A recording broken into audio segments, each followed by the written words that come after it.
Howdy, howdy. Good morning. Hi. We are back. And we got a special guest today, Marywin, the Carnivore Odyssey's with us. Hey, welcome. Nice to have you back. Oh, it's wonderful to be back. Thank you for having me back. You fools. We open the door to just anybody around here now. Well, you got me, and yeah. Hey, well, I just want to let you guys know, too, Michael's still a little bit under the weather, and so that's why he's not on here with us today, but we are sending him our prayers, and he will be back soon. So, but yeah. So how was your guys this week? Did you guys do anything fun this week? You got any updates, funny stories, things to talk about? Oh, you go first, Lindy. You go first. Yeah, I'm finally kind of back in sync. Had a really, really busy time with Mother's Day. My daughter had surgery again, so I've been helping her try to navigate all of that. So yeah, today's my day off. Had a nice sleep in this morning till 8 o'clock. So that was really nice. I started a fast yesterday. So I haven't put a time frame on it. I'm just going to write it out and see how long I can go. When I need to stop, I'll stop, refeed, and then try another. Just because I've built up a bit of fluid over the last couple of days or last couple of weeks. I think with all the stress, not sleeping, Mother's Day at a florist, it's hard work, and my body's kind of like said that's enough, and I've got a bit of fluid build up, so I thought the fast is what helped my fluid last time, and try and get that down before I hit the aeroplane and fly off to Texas, because that's going to be another stressor on my poor body. Oh yeah, it's a big deal. That's a long trip, a long way. Yeah, been through the ringer, but we'll get there. So that's been my week. But how about you, Marlon? Emotionally, it's been a rough one. I'm not going to lie. See Thursday's video. It's this week. It's been a real emotional roller coaster. But it took me the weekend to actually yank myself out of it. But I'm doing a lot better. On the plus side, I've got my vibration plate. So anybody who's thank you so much. Yes, I have taken video, which may or may not be on the comical side. I'm just saying. But hey, look, if you don't know me by now, then hey, what can I tell you? So I've actually got it situated in a place where, like this morning, before I even came outside, I made my coffee, I got my water, I did everything I needed to do except actually come out here, but I have to pass the vibration plate, and I just did 3 minutes on it, and I'll do another 3 minutes later on in the afternoon. And there's definitely something going on, because the itching on the legs. Oh, yeah. That was the first thing I noticed, the itching. I'm like, oh. Yeah, but so, that's good. That's blood flow. Yeah. It is. Yeah. Yeah. So I'm not unhappy about it. So it's a new week. It's definitely a new day. The sun is shining. It's absolutely stunning back here. So yeah, onwards and upwards. That's what I say. Oh no, Beth. Beth, you are making me sad right now. I'm excited. I've got my little heater going on down here because it's freezing. So temperatures in the mid-90s coming this week. Oh, I'm gonna be a puddle. I'm telling you, I'm just gonna be a puddle when I get off the plane. There's gonna be a hat floating in a puddle of Todd, and that's all it's gonna be left. Here we go. Oh, good Lord. Jeez. That's not going to be good. It snowed today. Okay, it snowed today where I'm at. Huh? Yeah, and I'm gonna. Yeah, it snowed. It didn't stick because it wasn't cold enough for it to pile up, but it snowed. And my dog came in from outside, had snow on her back, and I'm like, dang it, it's snowing again. That's where I'm at. I'm going to leave.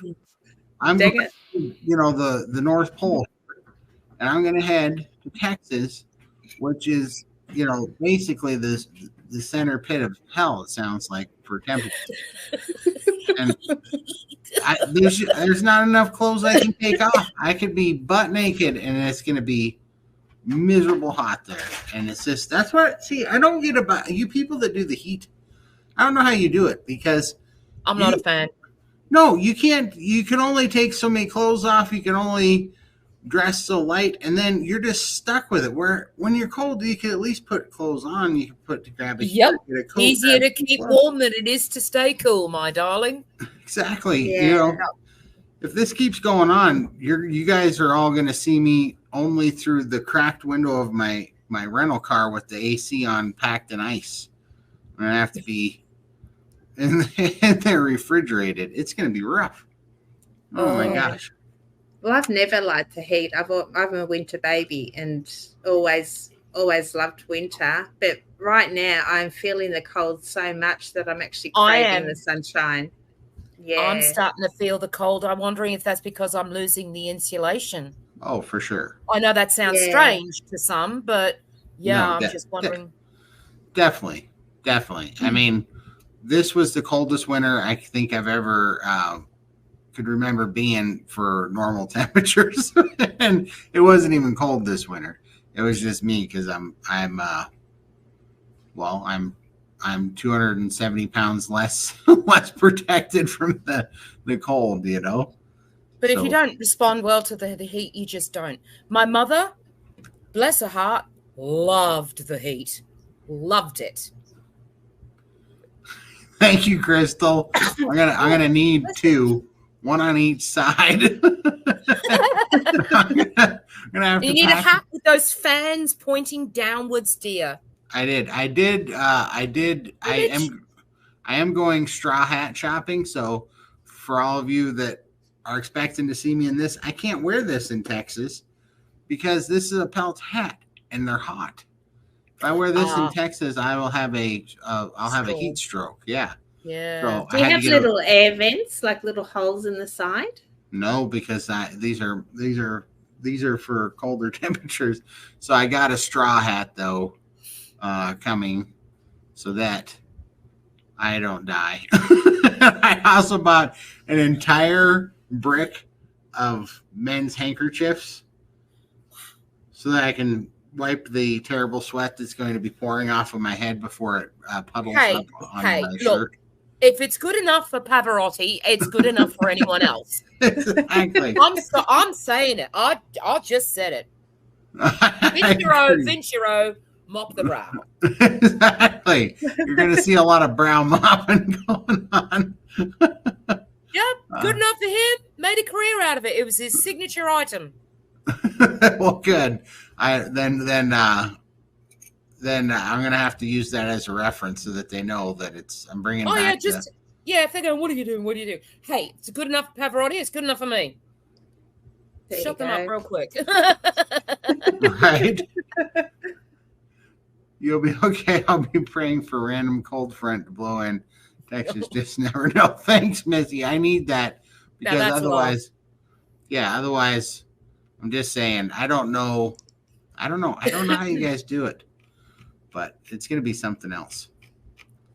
It's going to be something else. See, if you guys ever come to the Rocky Mountains, we can just turn the heat on. We can turn the heat on. We can get coats, You're near the Rockies? I am in the Rockies. Yeah, the Rockies right here. Yeah, Yellowstone National Park is like. Oh, my goodness me. Oh, what a beautiful part of the country. It is. It's cold, but it's also where I belong because it's my climate. I belong in a refrigerator for sure. Oh, goodness me. I'll be all right. We'll make you stay cool.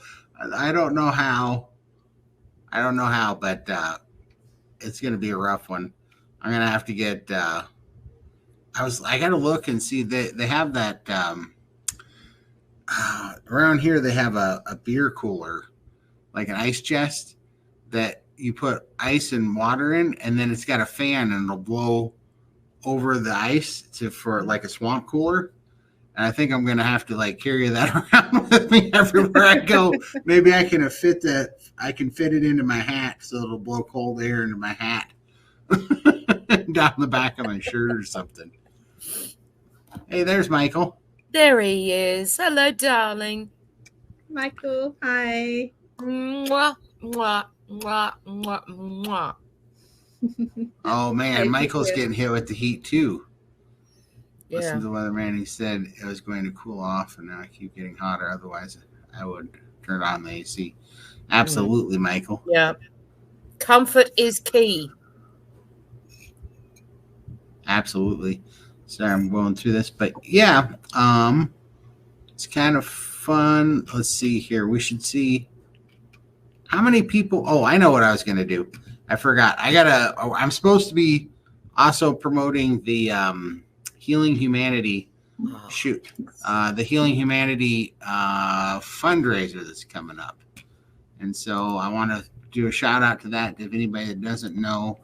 And right now I'm talking while looking at a totally different screen because I forgot to get the link. But let me know if any of you guys are going to the Healing Humanity fundraiser on Sunday. It is I am. Me too. Where is it? Healing. I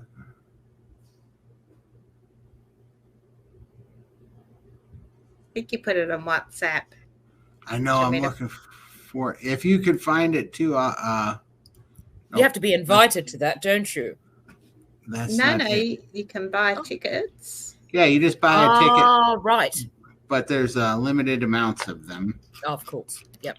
And I think as of this morning, there was like 45 of them that were sold, and there's only 95 available. They're not sold out? No. Why? Well, because I'm not finding the link. I just Come on, found people, it. Now. Dig deep. This is a big deal, this thing. Get in there, please. Right, go. Copy link. Oh, there we I've just go. popped it in the link. Yeah. Perfect. Thank you so much. I just found it too. So yeah, definitely. If you guys are wanting to go, we want to put that in there. I think it's what did I read that right? That it's like a 16 course different meat. Oh my goodness me! I'd be lucky to get through one. 16 cuts of meat. Yeah, Casa do Brazil, full experience, 16 cuts of meat, unlimited trips to the salad bar and side dishes. Does that mean eggs? Well, I don't know. This is for a meetup, so some of the people.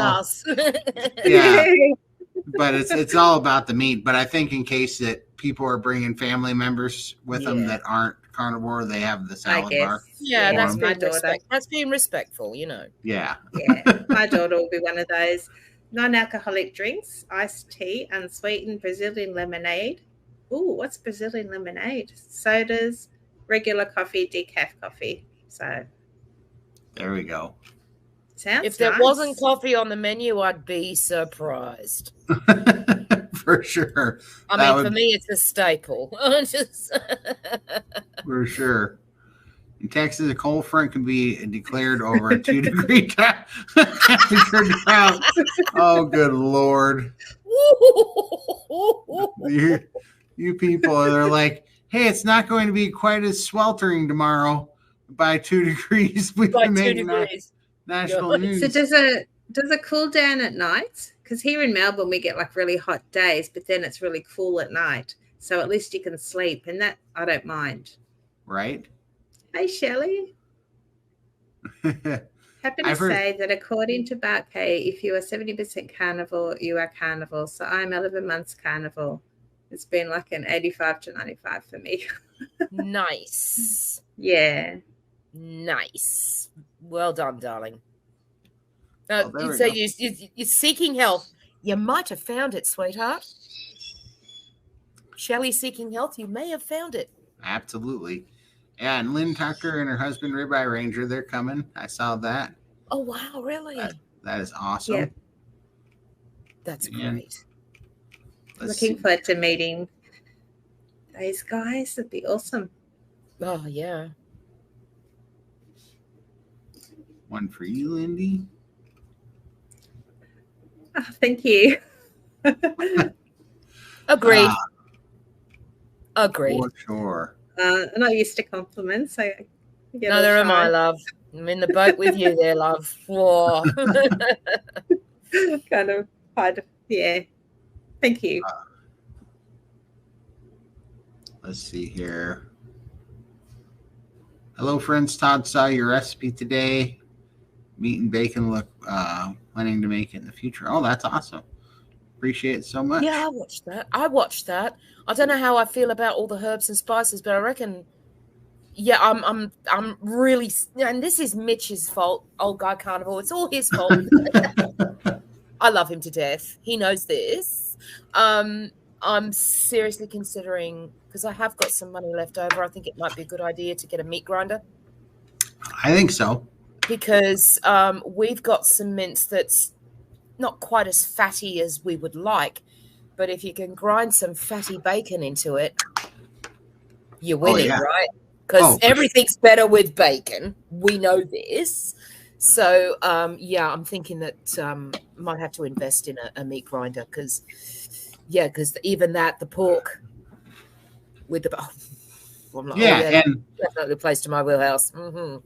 Yeah, and there's a better way to do that without the seasoning, and you can just keep the seasoning out of it. But I try and admit that to everybody. I'm like, I don't have it in me to make a clean ranch seasoning right now because I did have to go get all the spices because I don't really use spices very much, and I don't have dill and garlic, so I was just like, I'm just going to use the one that's here. But I know that it's not super clean, but I don't care because I don't make this every day. So I was like, I'm just going to do it once and see. Because also I wanted to see what it would taste like before I go buy all the spices to make a clean ranch seasoning. Because I don't even know if I was going to like it. But now, in fact, I loved it. Everybody ate all of it. It was gone. I don't even know if we can get the panko crumbs here. Can you get pork rinds? We can, so we just grind those up, I guess. Yeah, just grind them up. They're expensive. The clean ones are very expensive. That's why I don't use them.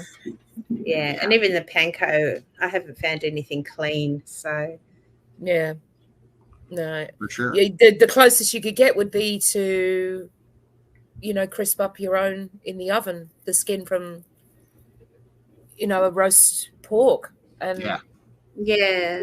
That'd be the only way, really, wouldn't it? Then you'd know it was clean. For sure. So much extra work. Like even with Todd's recipe, I absolutely love it, but I don't think I have the patience. But I would do it all and then just make a meatloaf out of it and just stick it in the oven. And that's how I think I will give that a go. There's a thought. Yeah. Oh, thank you. This is the best news I've heard all day. Don't threaten me with a good time. I will be feeling much better. Don't threaten me with a good time. Yeah. I need that back.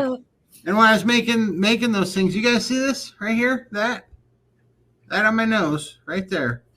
That is not a zit. That was because I plopped one of those chicken tenders in the hot oil and a big splatter of hot oil hit me right off the scoot. And so they spit at you. I know. I'm like, right before I got a bunch of live streams and stuff to do in Texas, I got to be sporting, a burnt snoot. That wasn't that handy at all. I could not have had it a worse time. Oh, man, I can't believe that smacked right there. And I was like, Mom, maybe nobody will notice it. That didn't pan out. No, I can't see it at all. See it at all. Oh, man, I'm going to need to do one of those, like Lindy said, one of those cover-up deals. Yeah, some concealer. Yeah. Concealer from Walgreens, darling. Okay, I need makeup for my snoot. I need snoot darling, makeup. So L'Oreal, you'll be fine. Or maybe it's Maybelline. I don't know. Let's see. Just pulling through these, see if I'm missing anything. I'm so paranoid that I'm going to be missing stuff because we don't have our our control guy, Michael. I was putting stuff up, but then you were taking over, so I'm happy to keep doing this. Oh, no worries. Don't put me in charge of anything. Don't give me any power at all. That's a dangerous thing. Just don't do it. Yes, Lynn finds this as funny as I do. I know, it's sad. It's terrible. I mean, it could have hit any place else. Right on the schnoz. That's some bad news for you. There you go. That's sad. That is terrible. Well, hopefully we have fans in our room. Do we? Yeah, I think we do, but I'm gonna go try to find that beer chest air conditioner thing and see if I can't just pipe it under the blankets on my bed or something and just blast air in there. There he is. Oh, Michael. Oh, I'm here for a few minutes, guys. I got family coming over to drop off some prescriptions for me. Oh, nice. Just want to say hi. Hello, darling. I'm still alive, though I feel like shit. You can see my eyes are all red from they won't stop watering. Wow. And from it watering so much, my eyes are burning and the skin is killing me. Oh, darling. I'm up like 40 plus pounds and it's all in my legs. I can barely walk. Oh, sweetheart. Man, what kind of prescriptions you got coming? Antibiotics. Antibiotics, that's good. Yeah. Good. That'll knock it right on the head. I think from my tooth infection went to my sinuses, so that's why I had my head cold and all that. And then when I start coughing, I can't stop coughing. And then my legs being down so much with working on the computer for that week, they swelled up and they're huge, especially in my left side. It's the biggest it's been in a very long time. Wow. But yeah, I'm still alive. Right on. I appreciate it. Are you able to get your feet up off the ground a bunch? The problem is since they're so big, it kills me from sitting in this chair. Yeah. I can only sit in here for so long. I'm stuck in bed. Yeah. So. You think a bed with a raised foot end on it would help? I have a wedge, but the wedge is kind of flat, so it raises it up a little bit. It's just, and the problem is I can't sleep. As soon as I lay down, I start coughing because I got all sinuses. You know how, and I got the chest congestion. Yeah. And every time you lay down, you just start coughing. Oh, wow. Well, I can't wait to see how the antibiotics treat you. That should really help you in a big way. How many courses are you getting for the antibiotics, my love? I got like 21 days. So, and then a refill if it doesn't knock it out. I was going to say, because it sounds pretty. Look, not that I'd be much use, but I wish I was there to help you out. I'd move mountains to help you. I know. I've dealt with this so many times. It's a slow process to get the swelling down. I've been trying to get on the vibration plate as much as I can. By sitting here, the little bit I can sit here, I put my legs on it, but my legs are down when I'm on it. I can't stand back up on it. So the past 3 months for me have been hell. One thing after another. Wow. And I'm tired. Yeah. I bet. Well, I'm an email away. I know. Got me? All you guys are. I know. Now listen to me. I'm going to point the finger. I'm an email away. I know. I love you. I love you too. I love all you guys. You guys know that. Right. As long as we're clear. I appreciate it. Thanks for coming on, man. But no problem. Definitely let us know how the antibiotics are working and kicking in. Yeah. You guys getting all ready for your flight, huh? We are. This is getting crazy. Yeah. We got like 9 days. 9 days? No, you're leaving next week. Well, yeah, okay. Well, you guys, that's right. Yeah. I don't even know what day it is. It's the 19th. You used to got one more week. Okay. Yeah. 9 days. I thought you guys were leaving this week. No, I leave on the 29th. See, I don't even know what day it is. I thought this was the week before. Yeah, okay. We didn't let you miss that much work, Michael. I don't know. I think I've got 10 days. I leave the day after. You're there a day ahead of me. So I don't even know what day it is. Yeah. It's the 20th here, so it's the 19th for you. 19th here, yeah. Is the vibration plate helping all right now, or? For the little bit that I can use it, I was doing so great when I was on my fast. I went 11 days on my fast, and then as soon as I ended that, like 2 days after, I just went downhill. Wow. And I gained back everything that I lost on I lost like 31 pounds, and my legs were feeling great. And I know I lost weight other places too. I could feel it, especially in my arms and my face. Yeah. But it all went to my left leg, and it's a bitch to walk again. Wow, man. And I almost fell down 3 times. Wow. Because I'm not used to it, and I'm like, unreal. It's like I'm back where I was last year this time with the walking. Wow, that's crazy. But I don't know. I'm going to be sending you lots of loving vibes and lots of love from over here. How are you doing? How are you doing? We haven't seen you in a few weeks. Yeah. Oh my goodness me. I got my vibration plate. How you like it? Is it helping you? I love it. I'm finding it very hard to not be just sitting on it all. Doesn't it make your legs feel great? It takes away the pain. And I noticed one thing I did notice last night when I get into bed. I mean, hoisting this freight into the bed. I mean, it's one foot, one leg, and then the other. And it's like, Sounds like how I do it. It's like an Olympic event. But I almost need a crane, but almost, I noticed last night and I thought, okay, no, that's just my imagination. When I brought this last leg up onto the bed, that's the toughest one, the last leg.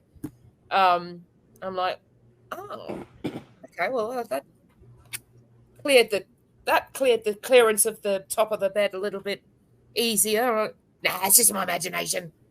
It's just my imagination. So jury's still out, but I did notice that getting into bed was just a little bit easier. Tiny bit. Yeah. Keep using it. How long did you have it? Oh, it only arrived on Friday. Oh, so you just started using it. Keep using it. It'll help you. I'm telling you. Oh, yeah. I'll do anything to get rid of the pain in the legs. Hey, I know who I'm talking to here. I mean, the pain in the legs it's a killer. It's sucks. A fucking killer. Hate it. I think, man, I wish we could. Well, I wish you would not be stubborn, first of all, but I wish we could get you a bed that would raise the feet up, man. That was the first. I looked at getting a hospital bed a long time ago. That would, because when I was in the hospital, people would come in and I'd be tilted like this with my legs. So why don't it helps? Why don't we? Yeah, why don't we do that? Why don't we get you one of those beds? Yeah. Don't give me that look. Steady on, Michael. Don't give me that look.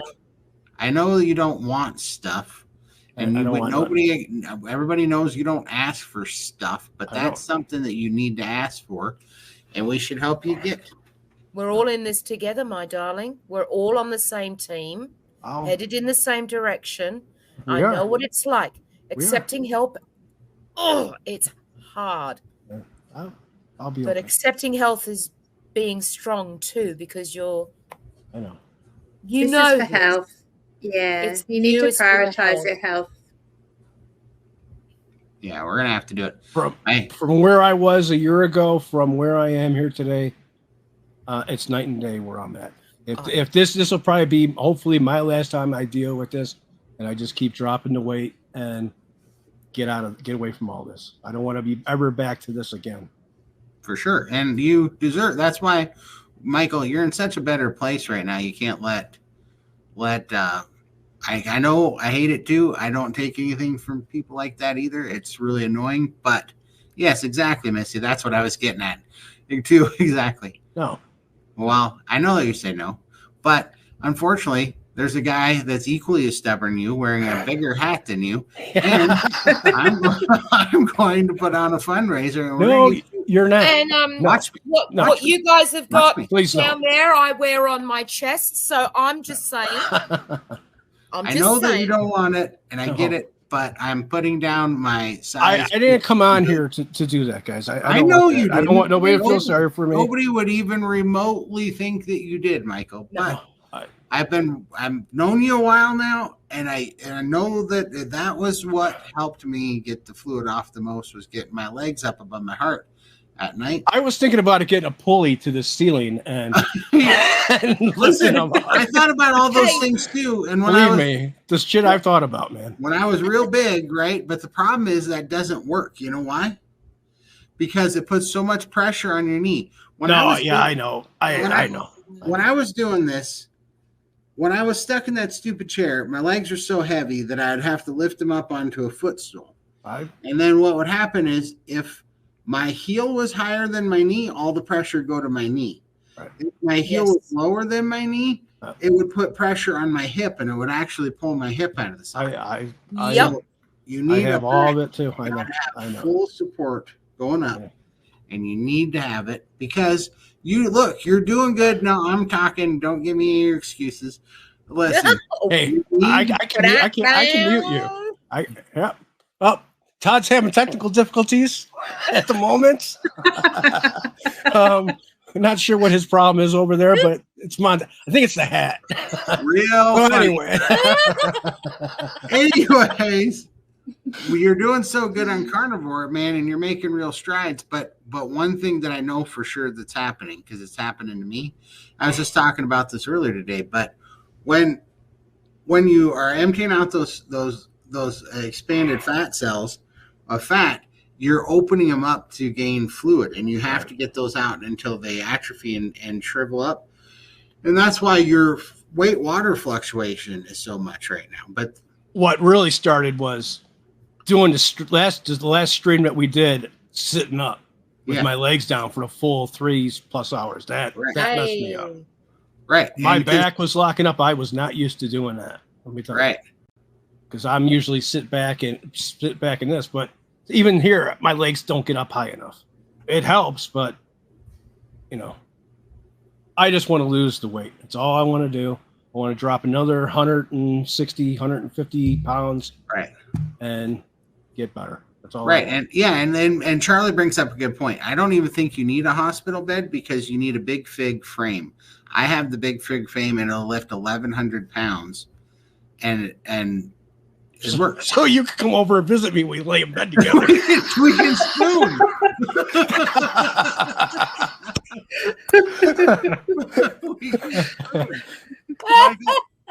Michael, well, in fact, that's going to be my thing. If you don't give me your address, I'm going to drive it to Chicago, and I will spoon with you.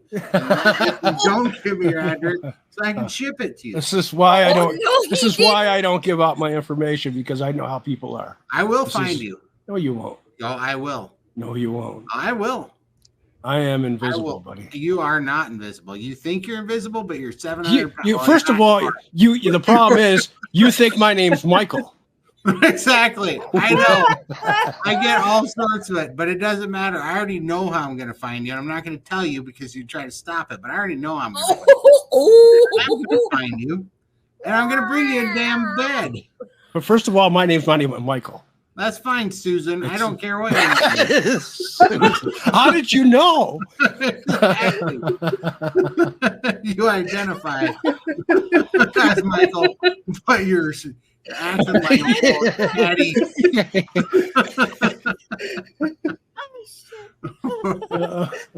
But we're going to talk later, and you're going to take this bed, because we're going to get you a bed, and you're going to get your feet up off the ground. And it's going to be better. And you're just going to have to take it. I don't care. I'm not taking no for an answer. Not doing it. Not doing it. I will hold a cat hostage if. Todd.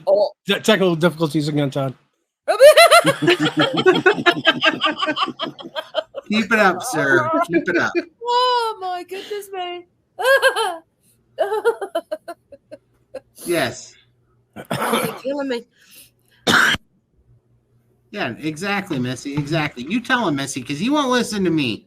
Michael won't listen to me. I've been saying this stuff for a long time. Missy, keep your nose. Keep your nose out of it. No, Missy, don't. Tell him, Michael. He needs it. He needs some tough love. That's what he needs. Because he's soon. worth it. It is worth it, and you'll feel so much better.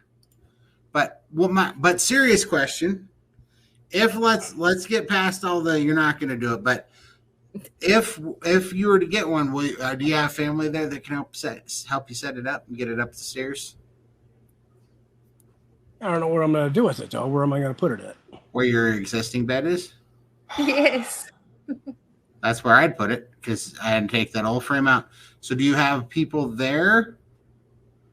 Because I could arrange for people to come there, or you could get a visit from a cheeky fellow With a hat. Who's also called Susan. Exactly. which is also weird, but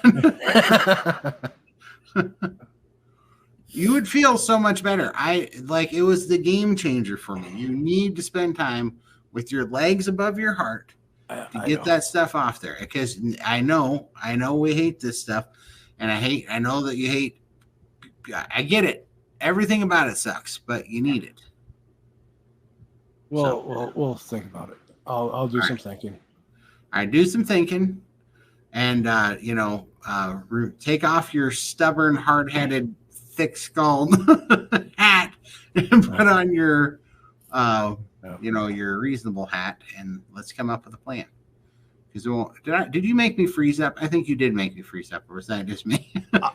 I'll hack your computer on me. I'd appreciate it. We got to do something. So, let's see here. Looking at some of these comments here. Exactly. Charlie, here's one you should listen to. Charlie's a very smart man. He is. I'm not good at accepting help from people. Oh, we hardly noticed, Michael.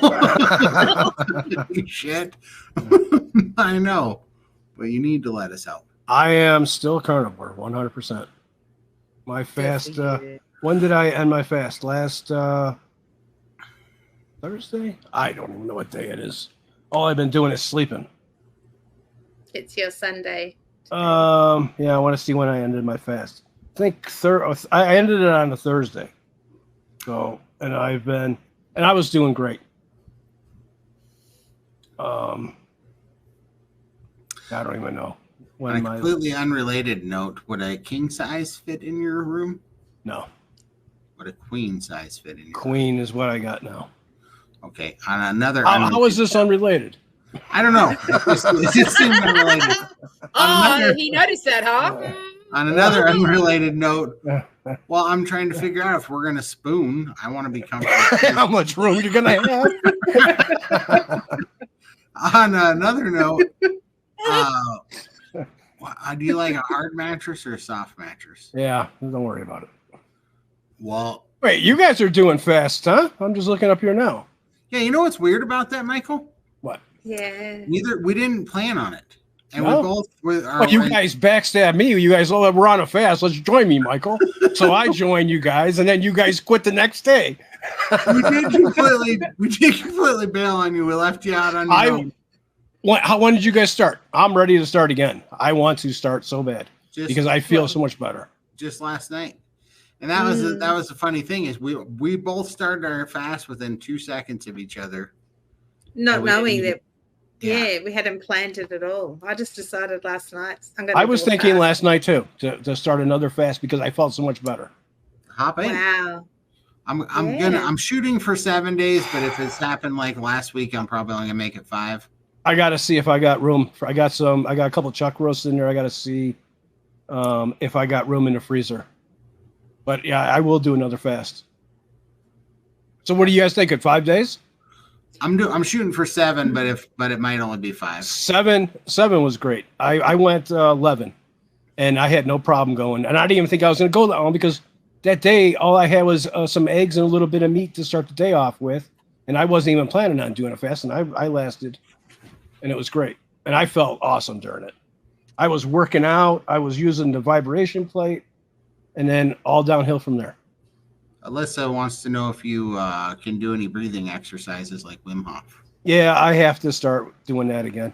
It just, I start coughing if I start taking deep breaths, and then I get in a coughing fit. I got cough syrup coming and antibiotics and pain meds.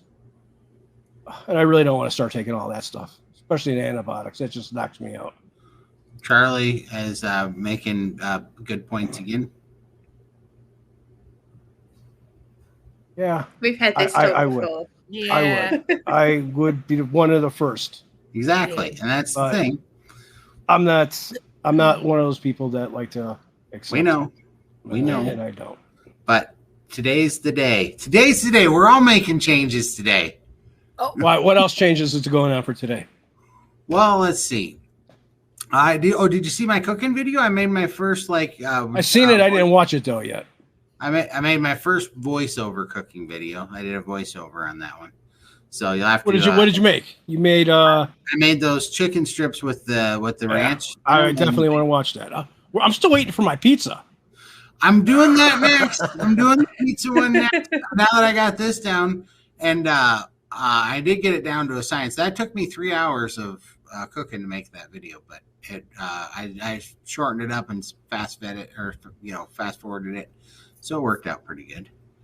But yeah, they were delicious. My sister loved them. My mom even loved them, and that's saying something because she's picky as the day is long. Now that I could have used because I did not feel like cooking. Let me go look at. I want to see some pictures of this. Here, I got it. I'm already up there. Oh, there you go. Let me see. Yeah. I just want to see some pictures. Oh, they look good. They were so good. They were so good. My sister's even super surprised. And that worked, putting the ranch seasoning inside so it had the ranch buffalo combo taste. Man, they look fantastic. They were so good, and I double dredged them and fried them. You cooked the meat first, huh? I did because In the Ninja. I did because the first time I tried it, not quite this recipe. The problem is that you keep them in there so long that you have to turn the temperature on the oil down, and then that soaks it soaks the pork panko with oil, and so they get kind of slimy and start to fall apart. Right. But I was already thinking about doing that, but I was like, I bet I know somebody who's done this, and that's going to be Chris Cooking Nashville. So I went over there, and sure enough, he cooked them in the oven first. So I did this In the Ninja. in the Ninja, and I air fried them, and it worked. 8 minutes is the right time. I did 3 sheets of it. I did about 7 pounds. It didn't get tough from cooking for 8 minutes, right? Not at all. I did 1 sheet for 8 minutes, 1 sheet for 10 minutes, 1 sheet for 12 minutes because I didn't know. It's new territory for me. I didn't know what was going to work, and 8 minutes was perfect. 8 minutes was absolutely perfect. So juicy and tender, and it had good. Yeah, because it had almost like a chicken bacon ranch profile if you've ever done it, which is really good. And then and then you put that together, and then also I didn't show it on here, but the next batch, because I saved a bunch of them and put them in the refrigerator, and then I got hungry later because I was letting everybody try them, so I didn't eat very many of them. So I got hungry later, and the next ones I actually did pork rind and Parmesan cheese crusted. So that was really good because it helped as a binder, and man, it was tasty. So I hadn't had cheese in 5 months. Right? I hadn't had cheese. Sorry, that was said with a very far away look, wasn't it? For sure.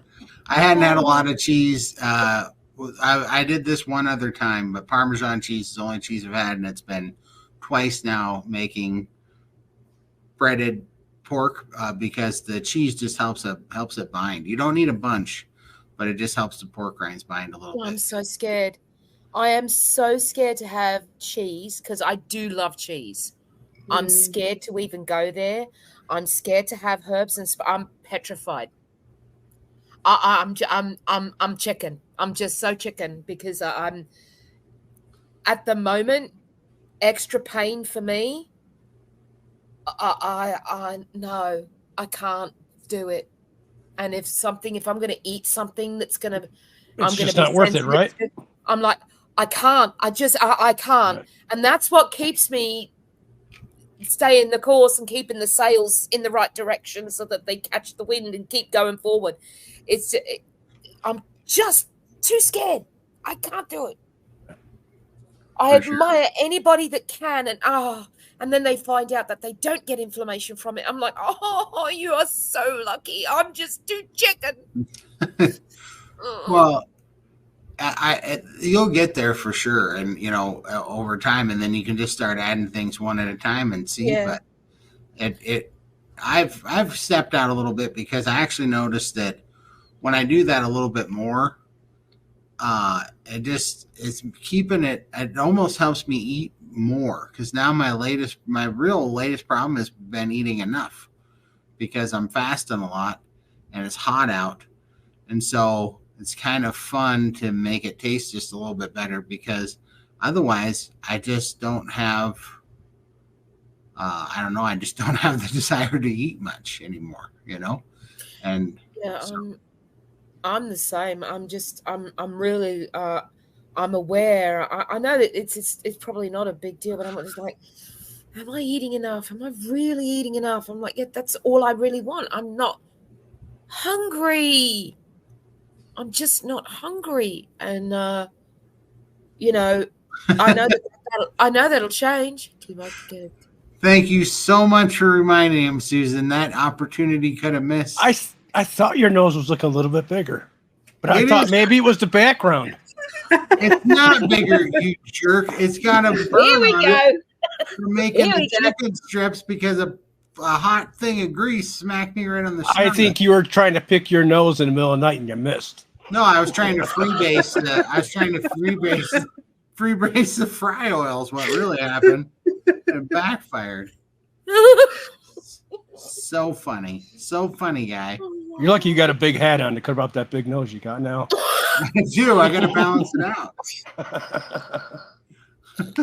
When I first came out and I seen this, I said, "What, did Todd get a new hat with your background?" Right? Yeah, I know. Isn't it funny? Like if I line up, you sit right in the center of it. Right there.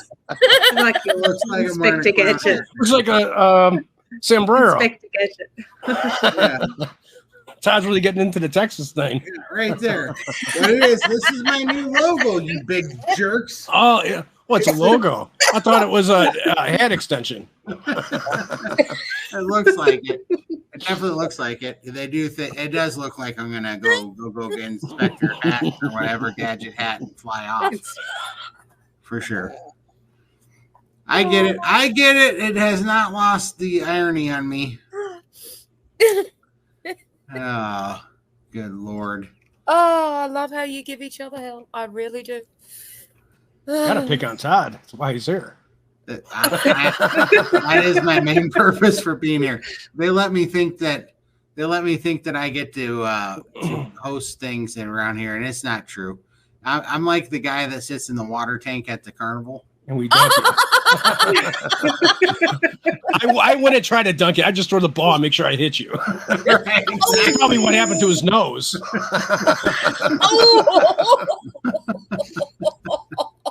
Oh God!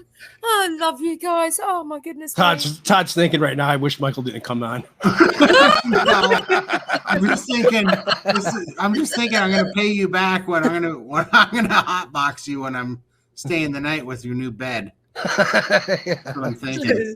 Yeah. Pull a Cosette on me, huh? I'm going to pull a Cosette on you. I've learned from the best. Oh, heck. Honestly, speaking of which, that 2 hours and 42 minutes on that last live that I did with that first live I did with you, I'm so glad I timestamped it, because I have gone to it so many times, nearly every day, and it gives me the same amount of laughter every single time. Funniest story. Thank you. Funniest story I have heard. It's given me so much joy. And like I said earlier, I'm going to have permission to use that in my yearly review, because to date, it is the funniest moment in this crazy, crazy journey. It is the funniest moment. It's just brilliant. Let's see here if I can find this. Charlie was asking. I don't know why I always lose all my pictures. I don't know how this happens that I lose everything all the time. It's so strange. I have 2 monitors and I'm always like, hey, I'm going to put this picture right here so I don't lose it. And then I'm like, where did my picture go? And I can't find it anywhere. It's like a head explosion. I don't know. I feel like if Michael has done something to me. Did you read the comment on the screen? No. It wasn't Michael this time. It's great. It's like an emoji head explosion. Thank you so much. Now I see it. Thank you. All right, I'm gonna back away, and then I'll try to talk. So that. I'm just gonna fall over. Yeah, I almost did fall over. I almost ran right off the edge. That's the laminin protein symbol. Right. And so it's the laminin protein symbol, which is also called the God molecule. It's a real it's a protein symbol that holds all other DNA together. It's like the tethers all DNA together, and it's a crucifix. Like literally, the molecule is a cross. And so that's my T for the carnivore cure. Those are 2 C's and a T. Because I just think it's fitting that, It is fitting. Yeah, that is. Move over, look to your left. Thank you, you turd. And then my guy that made it decided that it would be funny if he made, or I don't know, I guess he thought it'd be nice if it made a cowboy hat in the middle, because that's what it looks like. That's what it looks like, yeah. Looks good. It's so, but anyhow, from day one, I've always had the laminin protein symbol because I've always thought, isn't this funny that the kind of cure to everybody's health is not eating enough animal protein, And so I know I'm not eating enough fat. I just know it. For sure. I can feel it. I can feel it. Eat more. That's why when I got off this fast, that was the first thing I did is increase my fat. Right. And I feel completely different this time, head-wise, than I did last time. So good. Keep that fat, increase the fat. Bacon and eggs, streaky bacon and eggs. If they don't want to eat it, that's fine. I don't care. That's what I'm having. Too bad. You're surprised how much better it makes you feel. How are you guys? Are you guys still doing your iodine? I just realized the way I'm feeling. I'm still taking it. I increased more now that I'm sick. Are you feeling good? I mean, I'm not feeling good, no, but yeah, I've increased it since, especially more now than I have been. Now that I've been sick. I just realized that's why I'm down. You haven't been taking it. Yeah. Well, today I forgot to take it. Oh. That's why. You don't use any Merwin? No, I take my electrolytes though, the salt, magnesium, and potassium. Try taking some iodine. I have not researched it, so it helps. Total noob. Yep. What will it do? What is it? I'm admitting I don't know anything about the iodine thing. It's good for your thyroid. Right. Yeah. And it's also good for your immune system. Well, and it's good for pretty much every cell in your body. Yeah, it needs it. Yeah, and for me, what was given me, so I watched a video on Ken Berry and with Dr. Brownstein, and I watched 2 of them. I got that video, I think. Let me see. Well, thanks, sir. And I kept having a problem. Every time I was fasting, I was starting to get a hoarse throat, and I would get a cramp in my throat right here. And they said that was a sign of a goiter on your thyroid gland, And so... Okay. And that was one sign of being low on iodine.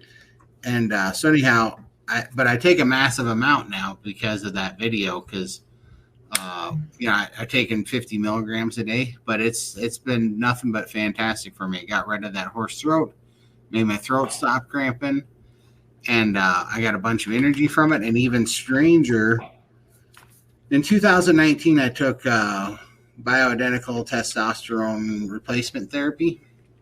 And I give myself injections. And the very first time I gave myself an injection, I got a headache. But then when I closed my eyes for about an hour because I got a migraine from it. When I opened my eyes, it was like I was seeing in color for the first time. All the color was super bright and vivid.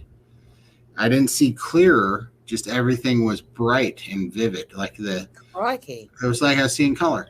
Well, I stopped taking those hormones because I realized you could become dependent on it and your body would stop making them if you took them. So I only took them for 6 weeks and then I stopped. Yeah. And I decided I wanted to try to do it with diet. But yeah, the first time I took the iodine, same thing happened. All of a sudden it was like I was seeing in high definition color again. So very strange for me. And I realize I'm an extreme example that it had a real extreme effect with me, but it is my new favorite thing. And I take a lot of it. See how dark? I don't know if that gets on there. Let me ask you, how many eyedroppers full is your 50 milligrams? So I'm now using J. Crew's 5 milligram? Yeah, 5%. Yeah, I seen that. I seen that. I was thinking about getting a bottle of that to try it. And that's 20 drops. 20 drops is 50. Yeah, because it's 20. Have you noticed a difference? Because I hear that the 5 milligrams is a lot stronger. It is stronger, it tastes stronger, but it's just I take less drops now. See, if it was in the other stuff, the 2%, you would take 50 drops. So, and I know that it sounds like the math is wrong, but it's not. Right. Because the dropper's different. So I had to look it up, but what it is per drop, there's 2.5 milligrams per drop. So 20 drops is 50 milligrams. And I had to check that out for myself. And also Dr. Phil at the SBG even confirmed that. But I can tell you that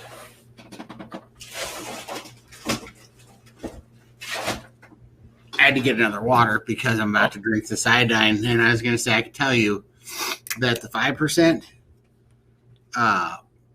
does not taste great. It is pretty rough. I don't know if you can see the color that makes it, but it's like tea, it's like tea thick, Yeah. So this one does taste a lot worse than the 2%. Right, strong. Other version. Yeah, for sure. Hi, Ketovore Candy. Ooh. I see you. Oh. I recall a comment a little way back. Somebody was asking if anybody had tried is it 2-ingredient carnivore ice cream with eggs and cream? No, I've seen that though. I've seen that video. I didn't watch it yet though, but pardon me for not remembering who it was, but Bella's right. I think so. Yeah, I think so. I'm too scared. Because I think Bella did one in response to, I think, Kiltz's. Yeah. I need to tell you about my long-standing relationship with ice cream. Not exactly a healthy relationship, if I'm being honest. And, my mum and I had this theory that and I mean, tongue-in-cheek here, we're talking, it's a bit of a joke, and it was our theory. Okay, our little silly theory. We had this theory that, when, you bring ice cream home, you have to eat it as soon as possible, otherwise it goes off. Yeah. Now, that means you just got to eat it as soon as possible. Yeah, it sort of built a very unhealthy relationship with ice cream. I can definitely understand the value in having a carnivore version of it, but for me, anything that is close to that kind of consistency, I see what I mean? Total chicken. I'm too scared. Too scared. Because I remember that texture. I enjoyed that texture. And I'm like, oh. But then you're looking at the value of it with all the fats to get some extra fats into you. For me, I just don't think I could do it. It would just trigger a memory. I'm like, best to I wouldn't stay be away. able to moderate at all. No, I can't. Just abstain. It's easier for me. I just have to keep away from it. You know what I did break my fast with though? What's I broke that? my fast with Lindy's colada. Oh, how was it? Oh, how was it? Awesome. Yeah. Wow. And then the next time I made it a little different. I made it my version. And instead of putting hot water in there, I put bone broth in there. Oh, And that was fantastic. And then a little bit of cayenne pepper I put in there. Just get a little bit of spice. Oh, that was good. I bet that was delicious, man. Yeah. Sounds so good. I got to try one of those. I still been really good. Really good. Still been. And did you have it hot? You Yes. drank it hot? I drank it hot, and oh man, so frothy. Oh, and so good. In summer, it's really nice to have it chilled. It's almost like having a milkshake in summer. But I'm gonna have to try enjoying them more. I'm gonna try making one and then letting it cool overnight and then seeing how that turns out. But man, that was just good. Throw it in the fridge and have it chilled the next day is nice. But for winter, I like it hot too. It's like a warm hug. It's beautiful. Yeah, it's awesome. I love it. Yeah. Try it with the bone broth. Yeah. Really good. And didn't Moni, she tried it with the bacon grease as well, didn't she? She didn't have she did. And she said it was that good. That was amazing. So wow, that's awesome. I bet it's super tasty with the bone broth. I can see that. Oh, it's a really nice light meal, especially if you don't want to have a big steak, go to bed on a full tummy. Yep. It's nice and soothing. Yeah, really great for breaking a fast. Right. Oh, there was that. I just saw we had star comments. I wasn't paying attention. Yeah, I've been starring them. I posted the link to that video in the chats. Oh, awesome. The 2 ingredient ice cream fellas. That's awesome. And then let's see. Yeah, I know Charlie's here. Hi, Charlie. We started that too. Charlie and Marilyn are watching. Thanks so much. And then this was a good topic. Week from Memorial Day, any barbecue ideas? I'm not doing anything for Memorial Day just yet, but I got a bunch of plans from when I get back from Texas and specifically after I get through the fireworks season. But I'm going to start making smoked meat sticks and sausages as my plan. Because I think there's so much that you could do. Like I was thinking, why couldn't I take that same chicken that I just made, that chicken filler, and then add a little bit of, make them into sausages and then smoke them. I think they'd be delicious. Or meatloaf. And then we could do all sorts of things, So. Well, feel free to try it out when we're in Texas. I mean, I'm happy to be a guinea pig and try new recipes. Man, that made such a mess, though. I don't know how. That video did not give it justice. I did 3 bags of pork rinds. The middle one, I beat the tar out of it with a cast iron skillet, and it exploded.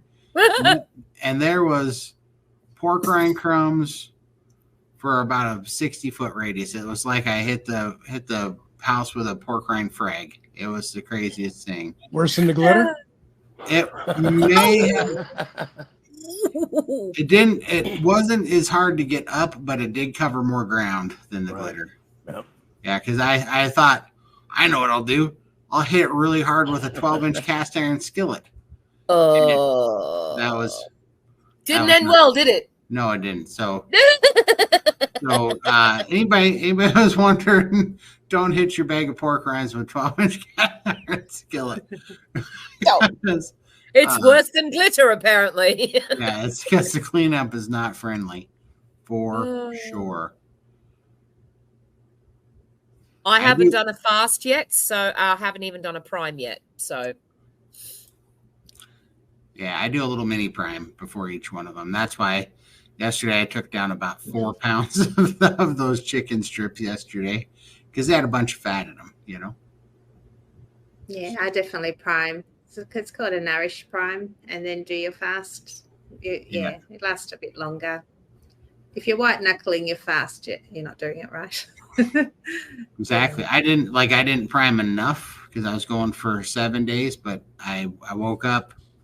Well, actually, I went to bed on day 4, and for the first time in forever, I was in the kitchen and Mom had donuts in there, and it was the first time that my brain went, "Ooh, donuts," and I was like, I must be over fasting.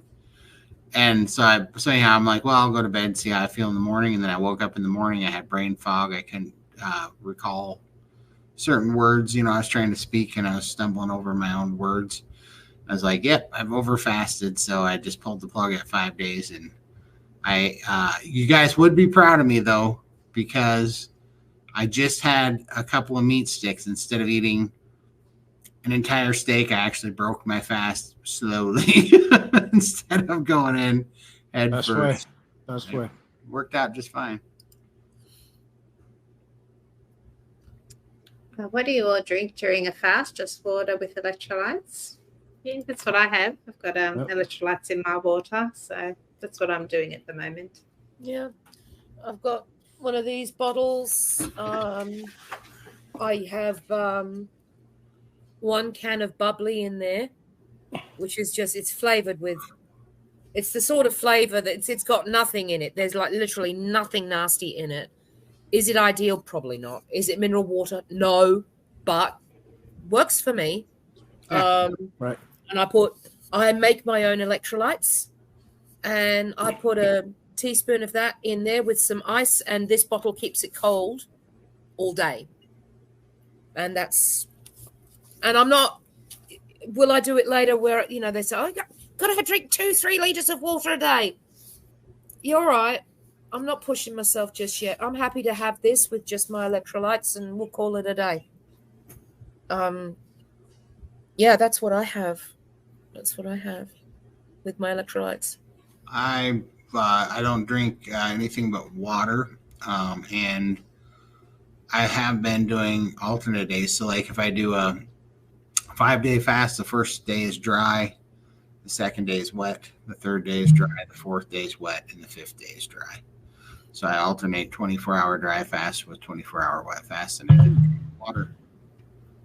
I don't think I could do a dry fast. It's easier. I need something to drink. I get dried out too much.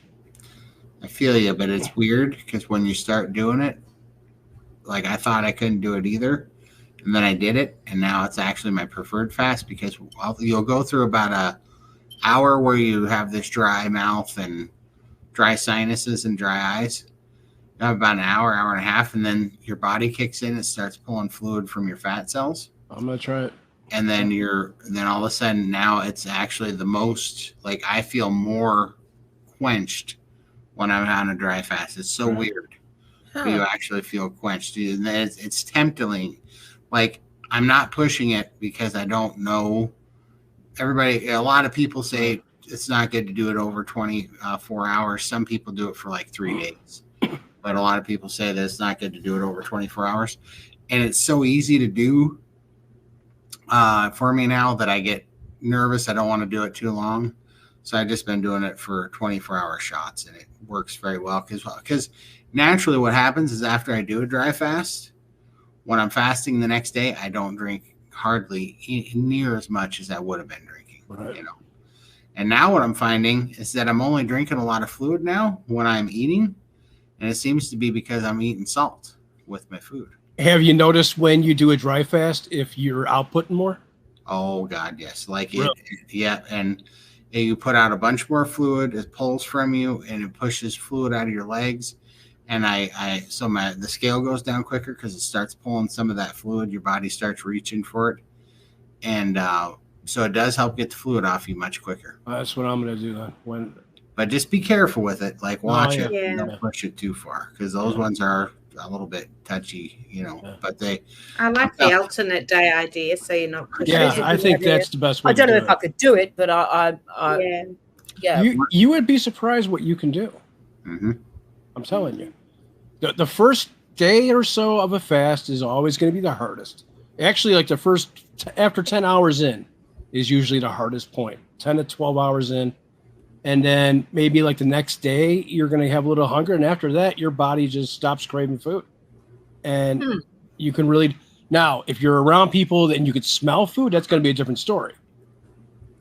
But if you don't see it or smell it, I think you can really do it. You should try it. Right. For sure. My last week's fast was kind of brutal because mom's off the rails and we kind of let her be. We're like, all right, if this is what you want. So I was having to go to town every day and go get mom.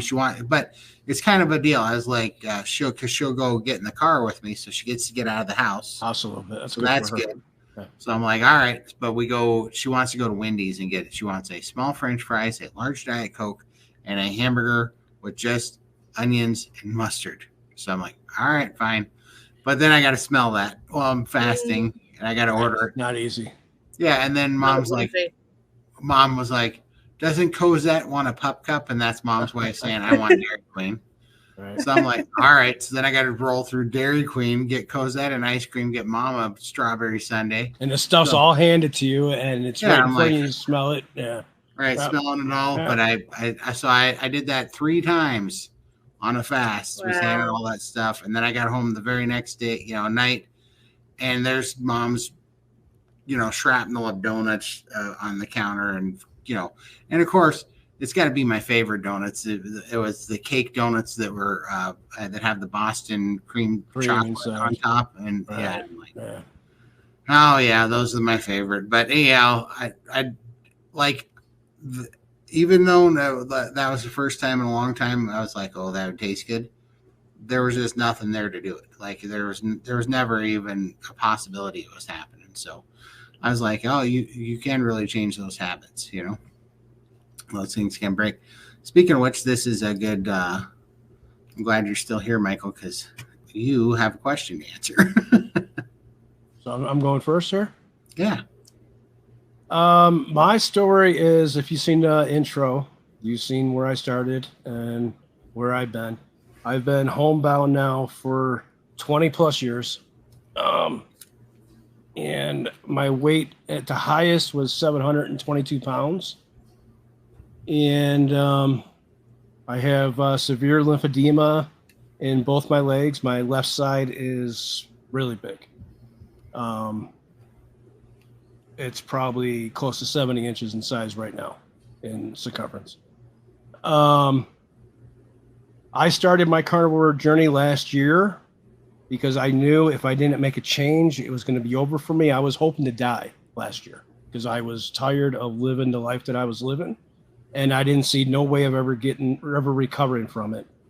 And coming across Carnivore and seeing a few people, seeing Dr. Barry up on Twitter and him pushing it, and then coming across Lindy, Todd, and everybody else in the carnivore community, but especially Lindy and Todd. And seeing where Lindy was when she started this 2 years ago plus now, and where she was at when I came across her, and her sharing her story, I'm like, wow, here's somebody that's exactly where I'm at. And look at the changes that she was able to make for herself and getting her life back. And then finding Todd. And then those two coming together, the powerhouse two right here. And me sneaking in the back door, getting in here. That was terrible analogy to say, but keep going. Well, yeah, especially if we're snuggling in bed, Todd. People are going to think there's stuff going on over there. Me and Todd have never met yet. No. And we don't plan on it either. If there's going to be back doors involved. But finding these two people that have changed their life motivated me to make a change. And here I am. I'm down from my highest weight. Well, not now that I'm up 40 some pounds, but 200 some pounds. From my highest weight. I've been stalled since January now. But once again, I look at Todd, and I'm exactly where Todd was. He stalled as well. Your body takes a break and it's going to do what it wants to do. And you just have to keep going with the program. I know it's not easy to start. I went through hell the first month plus with the keto flu, but that woke me up, and I finally realized on how addicted I was to sugar and carbs, because I went through withdrawal. Yeah. And I was sweating, I was dizzy, I was weak. It was unreal. And I was still eating food, but all I did was cut out all the bullshit food. And the first time in my life, I finally realized how addicted I was to it and how my body was craving it. After that, the cravings were gone, and I haven't looked back yet. And I don't plan on ever going back to that because I never want to go back to where I was. I want to go forward. I want to walk down these stairs one day and get outside. I haven't been outside. I snuck up in this apartment 4 years ago, and I haven't been outside once. And I'm tired, and I want to go outside and enjoy myself. That's what life's about.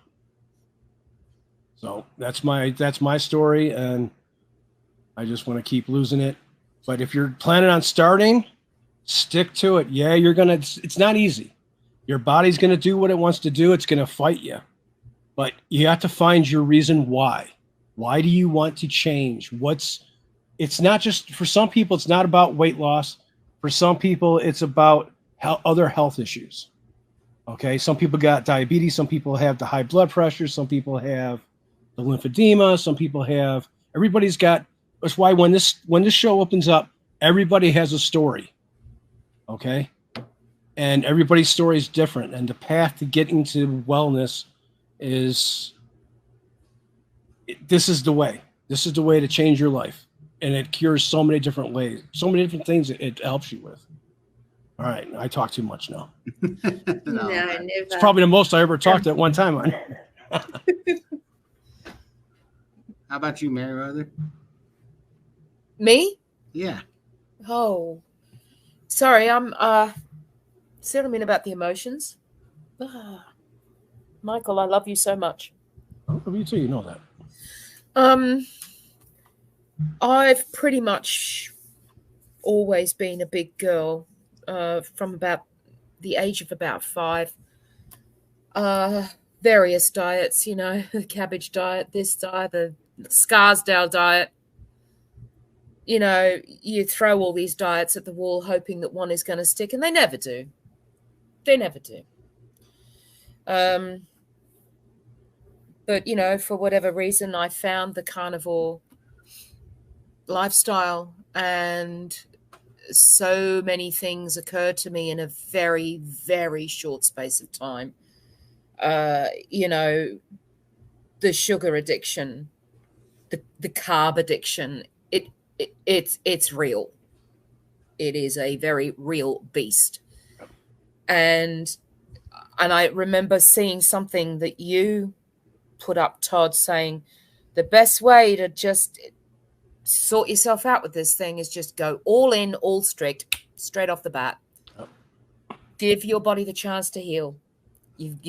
Because, when the likes of myself, Michael, we come to this thing and we're a mess. We are a mess. And you sort of think to yourself, how can one lifestyle fix all of that? You don't think it's possible. You really don't. Even on your first day when you're eating meat, you just think, there's no way any dietary lifestyle is going to fix all of that business. But it does. And, my mind, where carbs and sugar addiction is concerned, it's very much a case of I'm one Hershey's kiss away from falling off the wagon. Once an addict, always an addict. You've just got to focus and keep your mind on it. It's like with an alcoholic. They're one drink away from falling off the wagon. Same with drugs. And carb addiction and sugar addiction is as bad as those.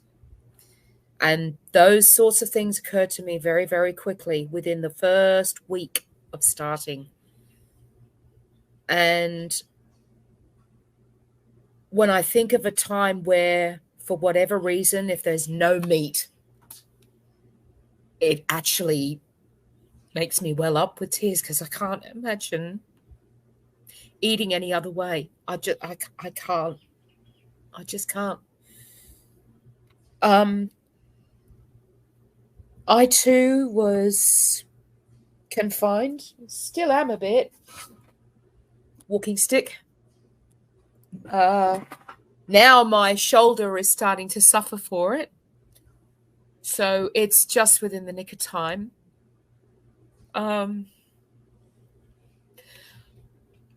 I was confined to a garage because I eventually stopped going up the stairs because I was scared that I was going to fall down the stairs and break my neck. I slept in the garage. I played on my computer in the garage. I only came out to go to the loo, shower, or get something to eat. Didn't see daylight, sunlight, nothing for a good 8 years. And yet here I am, sitting outside, eating meat, and lost 75 pounds. I've gotten rid of all my prescription medications. I have had to take some ibuprofen because my shoulder has been very sore. But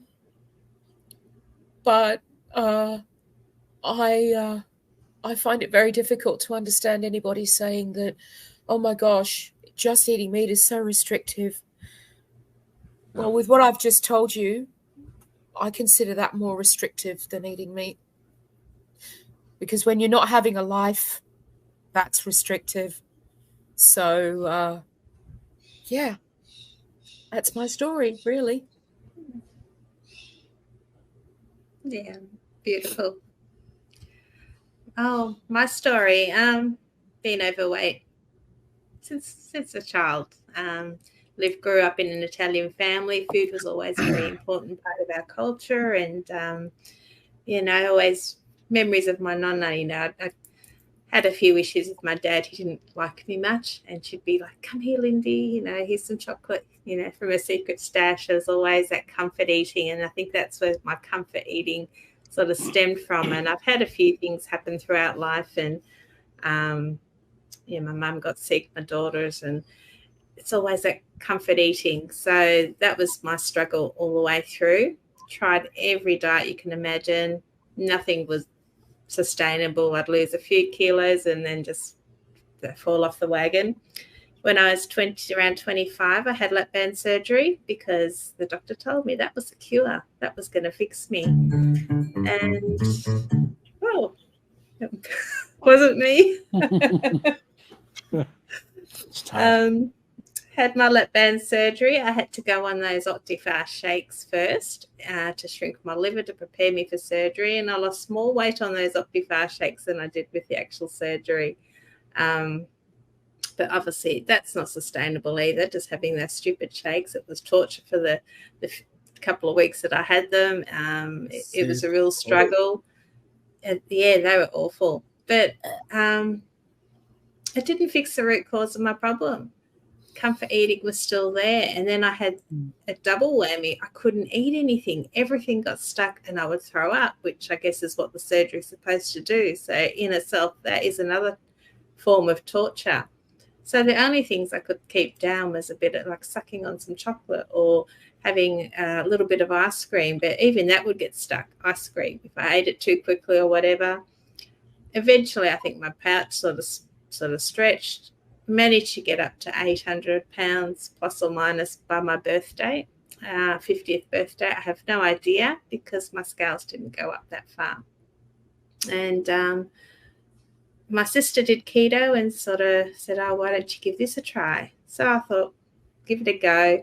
Struggled, macros, did my head in, trying to, all the measuring, keto lasagna, keto cheesecake, all these beautiful comfort food reminders, and I'm thinking, oh, it's keto, you could just have a double portion, it's still healthy, isn't it, because it's keto.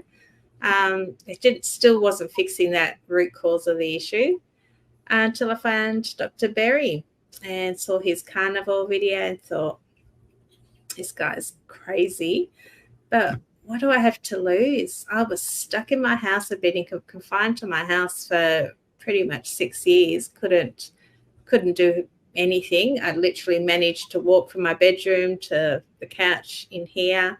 I worked full time. My job was on computer, so to store Zoom calls, I popped a little post-it note in front of my camera and said my camera was broken, so people wouldn't see me. They'd hear this Aussie girl. I sound okay on the voice, but nobody knew what was on the other side of the screen. So it was like living this double secret agent life kind of thing. My job was pretty much the only thing that kept going. I was good at what I did, and I just felt, it gave me purpose in life. Apart from that, I felt like a failure. I failed at life. I failed as a mum, as a wife to my husband.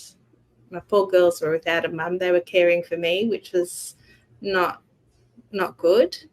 So I gave Carnivore a try. It took me about 6 months to find my feet with it. And it wasn't until I joined SBG Gang and did some coaching that I finally was able to get a grasp on it and commit to it fully. And I've lost over 500 pounds in 2 years, 5 months. So got my life back. I'm driving again, bought myself a new car. Oh, with all the money I've saved not buying crap, bought myself a new car. I'm out and about, and I can fit behind the wheel of a car now, and I actually fit on the seat. Going to Texas soon. I've been on a cruise with my girlfriend. Always out and about. And my daughter, she's struggling at the moment with her health. I can get in the car and I can help her and support her. If this had happened 2 years ago with her health, I would have been useless. So I'm so lucky that I was able to find my life and get my life back, and now I can be a proper mum to my daughter and support them. So, yeah. Todd. Oh, let's see. Where do I start? Oh, this could be long. Well, at conception, I was anorexic, and I was determined to beat it. And I did, and I overshot the landing a little bit. So, by the time I was 14, I was 600 pounds. I was just born huge. And I just struggled with diets on and off, my whole life. I was just always huge. Now I know it was, insulin resistant infant is what I was, but just huge, and fought it on and off, and finally, things came to a head in 2021. I got COVID. I was just got real sick. I got COVID lung. I got congestive heart failure. I was on oxygen, depression, anxiety, all these things, and was looking for an answer. But that put me into a spot where I had to be on home oxygen. I was stuck in a recliner for really about 2.5 years. Really get out of it. Something had changed, so I was just trying to figure out if I was going to keep fighting or just give up. And took one last shot at it. Decided to take a face stance. Started watching a lot of healing videos and healing scriptures. That brought me to, and as well as working into the keto thing, because I'd already been keto for about 2.5 years and it failed. I was on a roller coaster, but when this happened, so I went back to the drawing board, watching a lot of healing videos with Kenneth Hagin and Joseph Prince, and then started really diving into Carnivore, and that's on January 1st, 2023. That's when I started. And within 6 months, I was already down 205 pounds off the oxygen. Anxiety and depression was completely gone.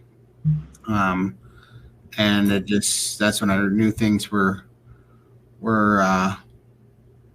this was real, because I got Lindy's off switch she's talking about. I didn't have any cravings for anything for the first time. And my mind had settled down and the anxiety was gone. It just gives you all of it back, And I mean, I had congestive heart failure. Well, I was completely off the oxygen. My resting heart rate went from 107 beats a minute to 68 beats a minute, and my oxygen went from 88% saturation on oxygen to 96% saturation with no oxygen.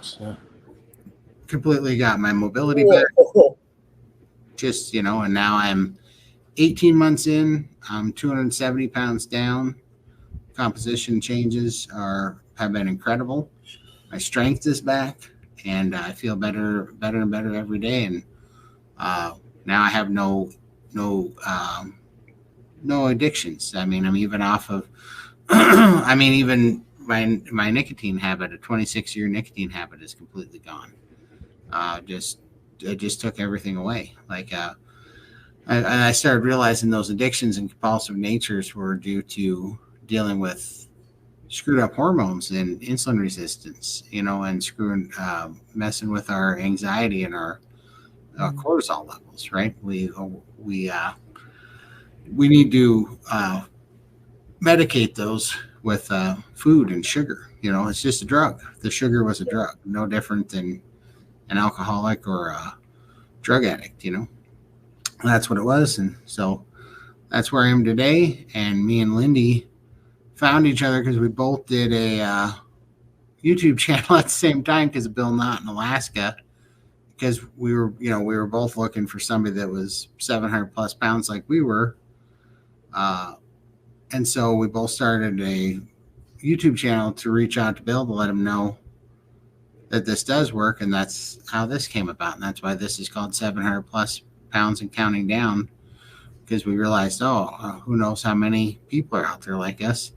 And the very first person, Michael, week number 2, he found us. So yeah, it all worked out perfect.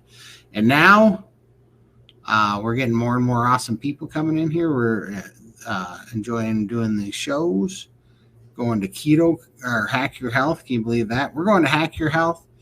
And, just 18 months ago, wasn't sure if I was going to live. And now we're going to the next day. Yep. Yeah.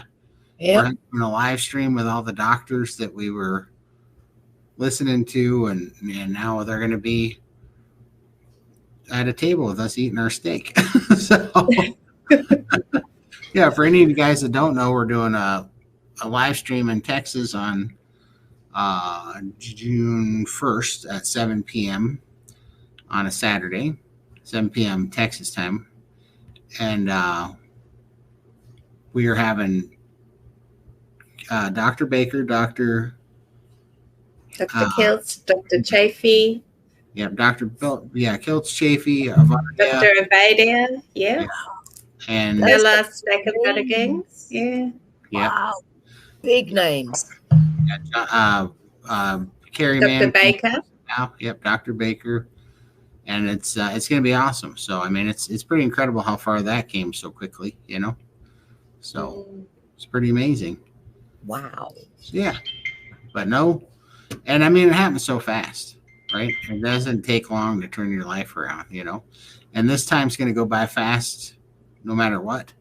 It's going to go by fast making you sick, or it's going to go by fast making you healthy and getting free. So it's like, you definitely owe it to yourself to give it a shot if you're so inclined. Yeah. Michael will load me up and take me around like a punching bag. Pew, pew, pew, pew. Exactly. I'll be his sidekick to being kicked.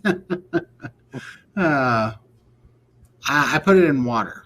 Yeah, and because I had a little bit of water, because I just want to shoot it down like a girl shot and just be done with it. Yeah. I actually just squirt mine on my steak and then just eat it. Like, I can't taste it with a steak flavor because it doesn't taste the best. So just pop it on my steak.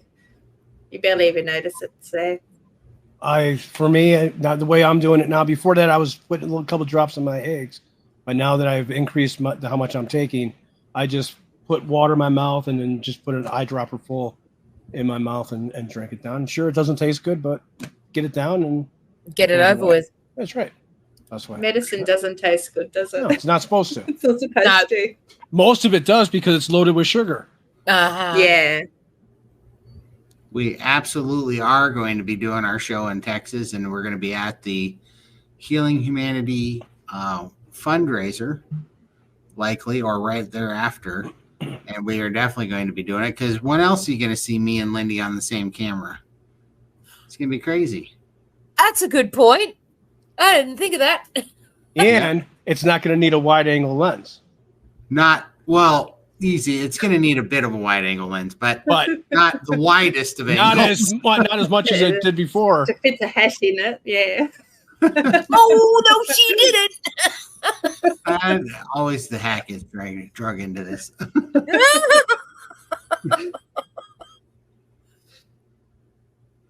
Easier to go for a swim in the afternoon than get warm? No. You can also get in a hot tub in the winter. That's not a thing. There's no way that's a thing.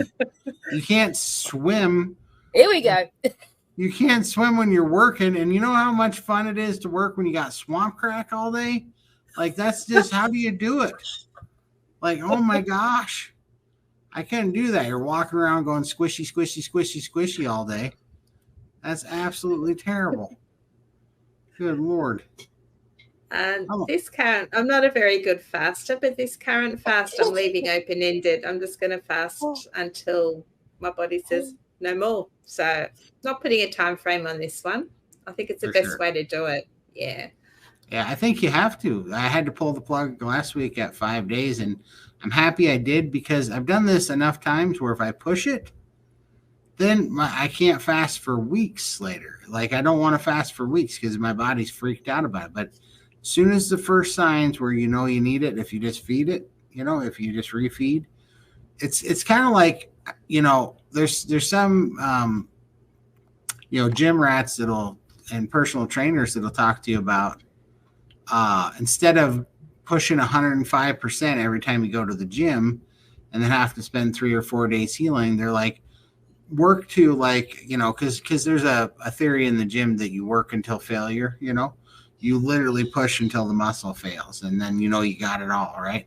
But there's a few people are like, or you work until 90%, and then instead of having to take 4 or 5 days to heal, or even 3 or 4 days to heal, you heal up in 2 days, and then you work till 90% again 2 days later or a day later.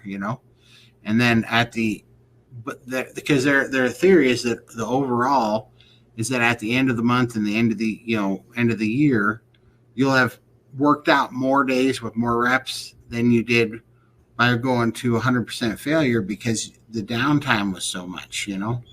That's how I feel about fasting. If I push a fast just because I made a weird arbitrary date of 5 days, 7 days, 10 days, whatever, if I push it to that number just because I'm like, oh, I don't want to fail, I got to suck it up.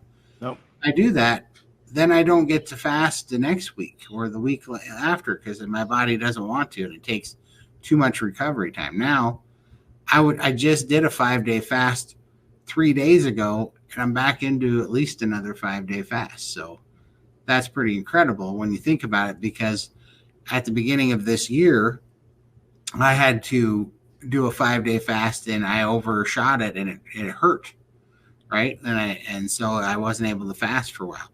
A lot of that, I think, had to do with over fasting at the time. I wasn't eating enough fat, and it was winter, which my body didn't want to fast through. But now, if you just listen to it, you're going to get a bunch more fasting days in, which is good. You're going to spend more time in autophagy. You're going to lean out. And I really like that, because it's kind of like a weightlifter diet or weightlifter strategy of bulking and cutting. Bulk up to put on muscle, but then you do a little cut to lean up, and you just kind of keep going back and forth, which also plays into an awesome thing that I like that Dr. Kilt said, because he said the body likes the act of balancing. It doesn't like to be balanced, because balance means you is atrophy, because balance means no more movement, right? And so you're atrophy, but it likes the act of balance. So that's what fasting and priming, or bulking and cutting, that's what these things are, right? It's a corrective measure that you're kind of on this little, tiny roller coaster, but you're making these corrective changes all the time, but your body just doesn't get stagnant to it, right? It keeps it moving, where it keeps it in motion. And I really like that. That's what's been very handy for me.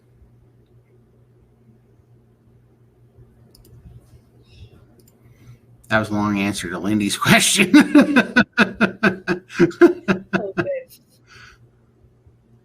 What happens after week 3 priming? I see 1 day fast, 23-1 on the calendar.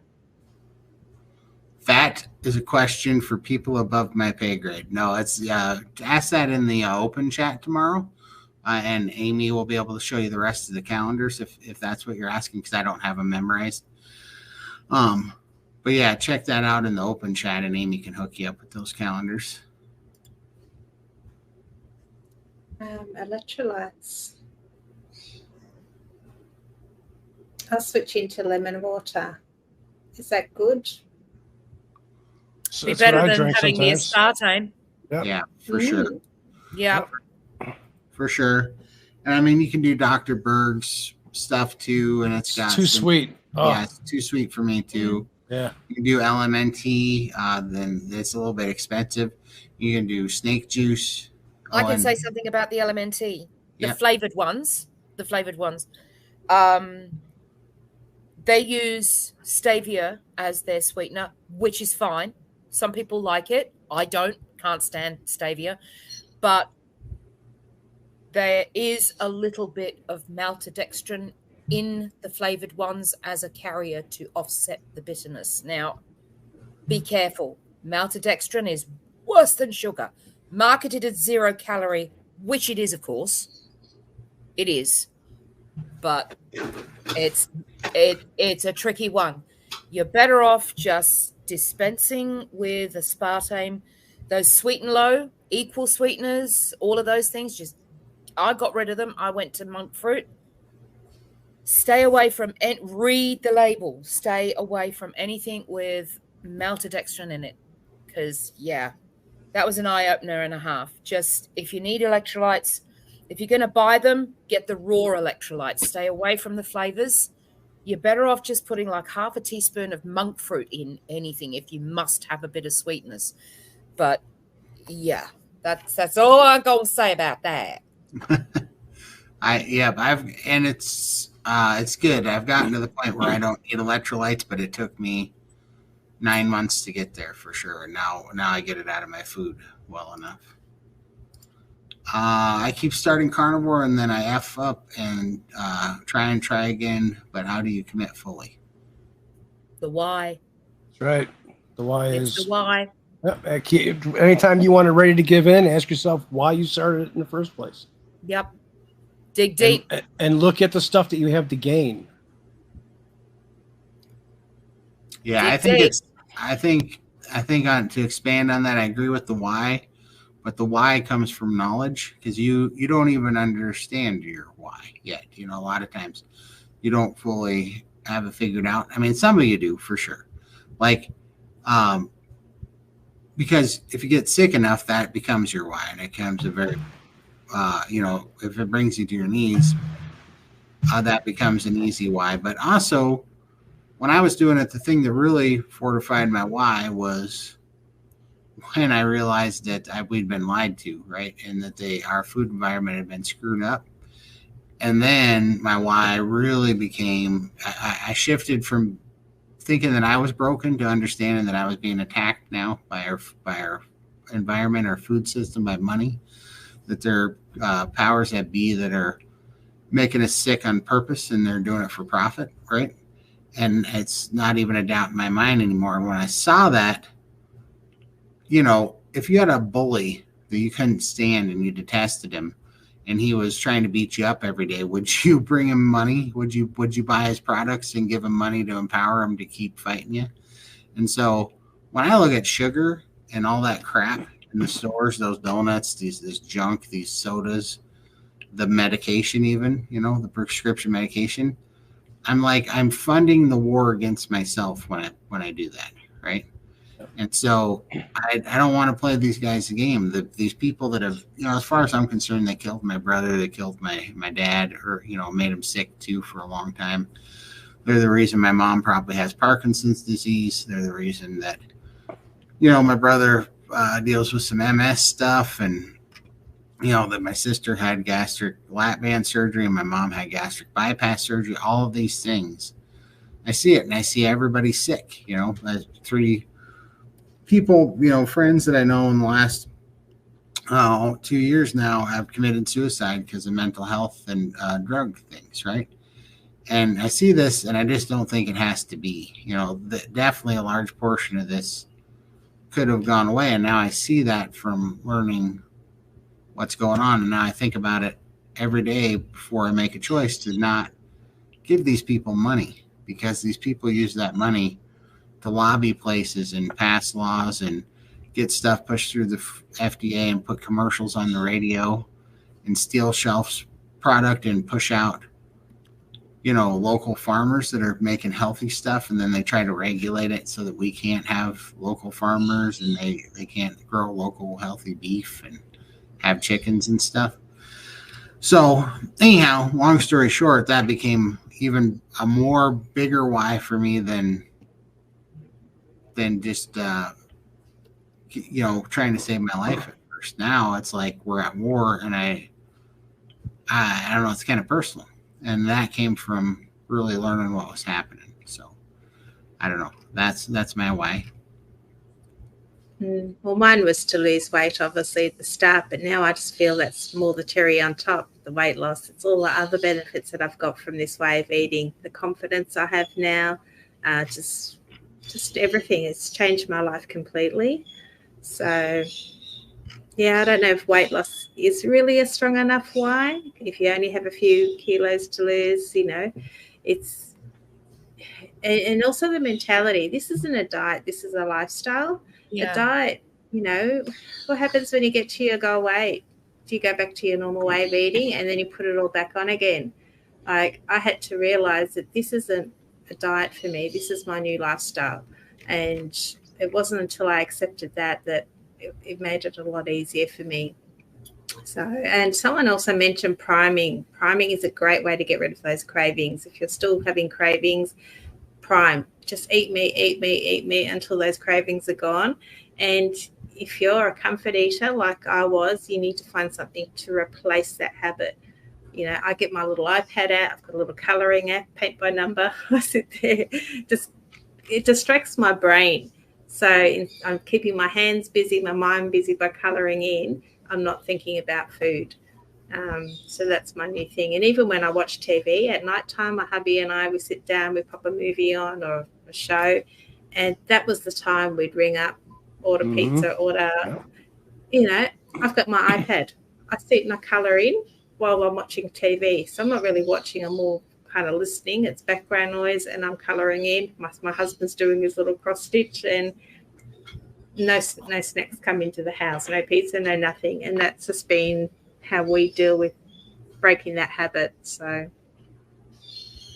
Absolutely. And I'd also say, if you can, join a community. We always recommend the Steak and Butter Gang, but that community really helps because Steak and Butter Gang has community calls every day from like 11 till 5, and you can ask questions because it takes a while to figure out how to do this and how to be successful at it every day, and being immersed with like-minded people that are going through this walk at the same time you are and have similar issues that they've had to overcome. They can really help you a lot. So I would definitely recommend getting into the Steak and Butter Gang or any other good carnivore community, but that can help you out.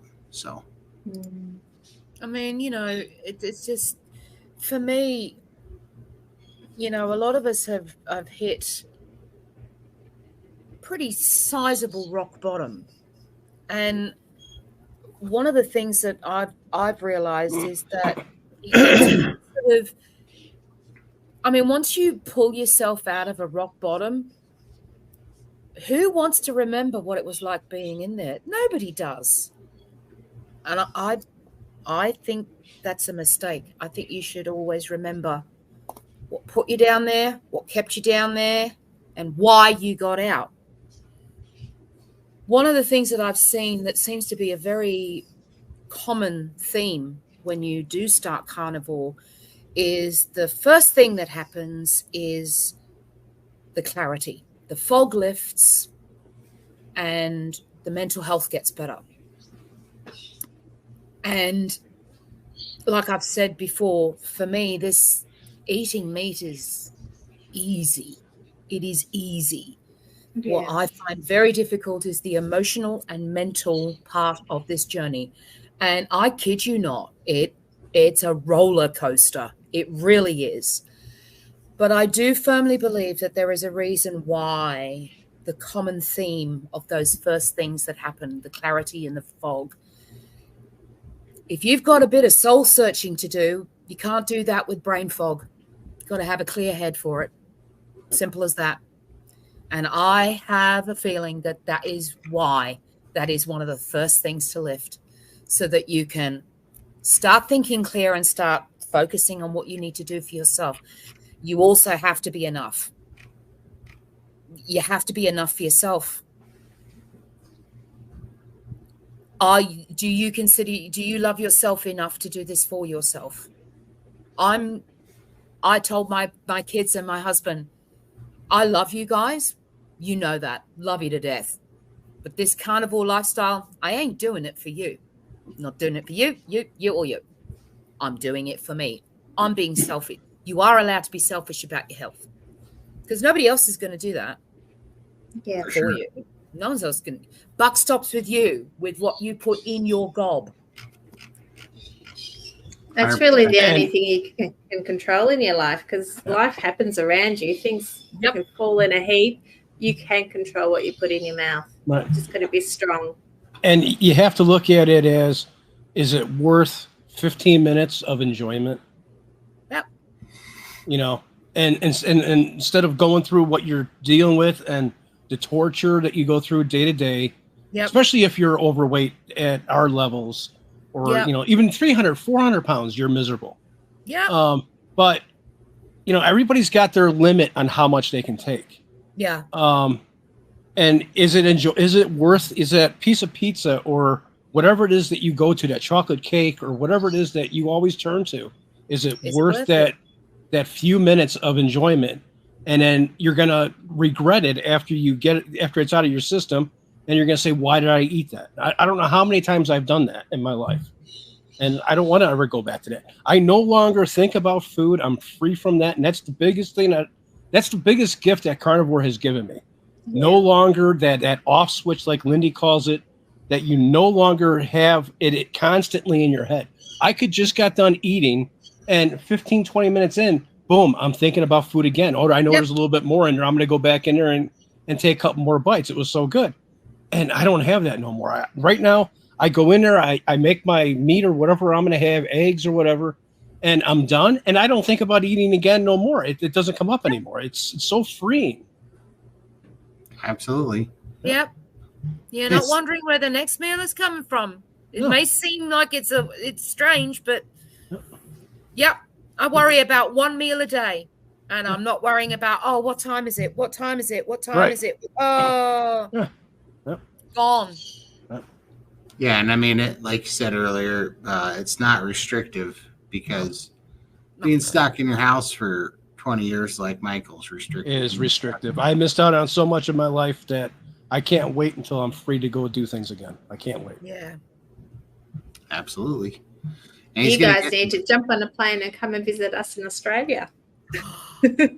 We will. Me and Michael will set that up. We should do that in a few years, Michael, like 2 years. Yeah. Well, I 2 or 3 years. I plan on going many places that I haven't been to in a very long time. They're always wanted to go to. The four of us on a night out. Oh. Oh, heck yeah. Watch out, Australia.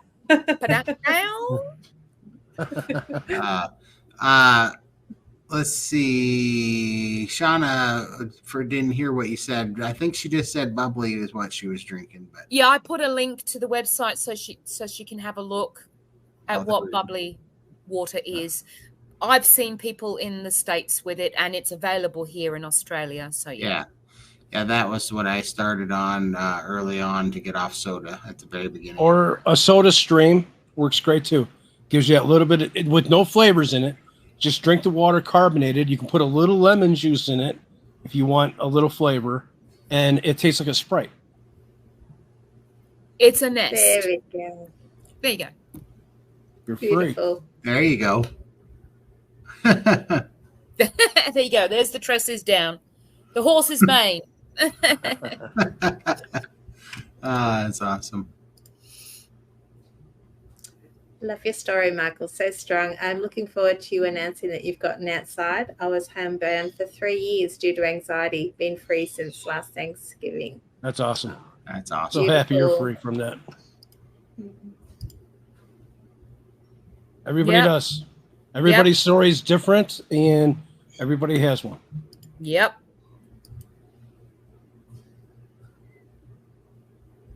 Yep. Yeah. Yep. Absolutely. Absolutely. 100% love. 100%. Yeah, that's why it's so important to get into a community too, like the SBG gang. I tend to get emotional with so many people. I hear their journey to health, and I love the community so much. So blessed and thankful. Yeah, this is an awesome community. It is. It's one of the best communities I've ever been in. Mhm. For sure. Sure, Hi, there's a Brooke. few bad It is. apples, but Oh, yeah, there is.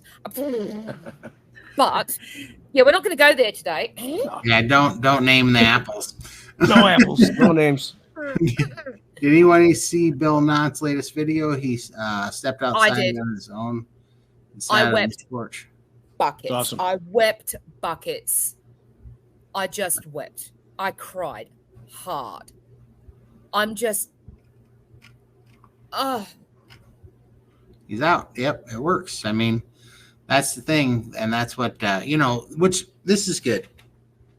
We need all of us, all of our stories here, all of you out there, Bill Knott, everybody. If we keep doing this, what are the food companies going to say? What are the drug companies going to say? What are the doctors going to say? I mean, was Bill going to, was he going to live another 5 years to get to worry about heart disease from eating cholesterol? Nope. Like he wasn't going to live another 5 years to worry about it. I wasn't going to live another year or two. I didn't feel like, my To days were work. numbered. Yeah.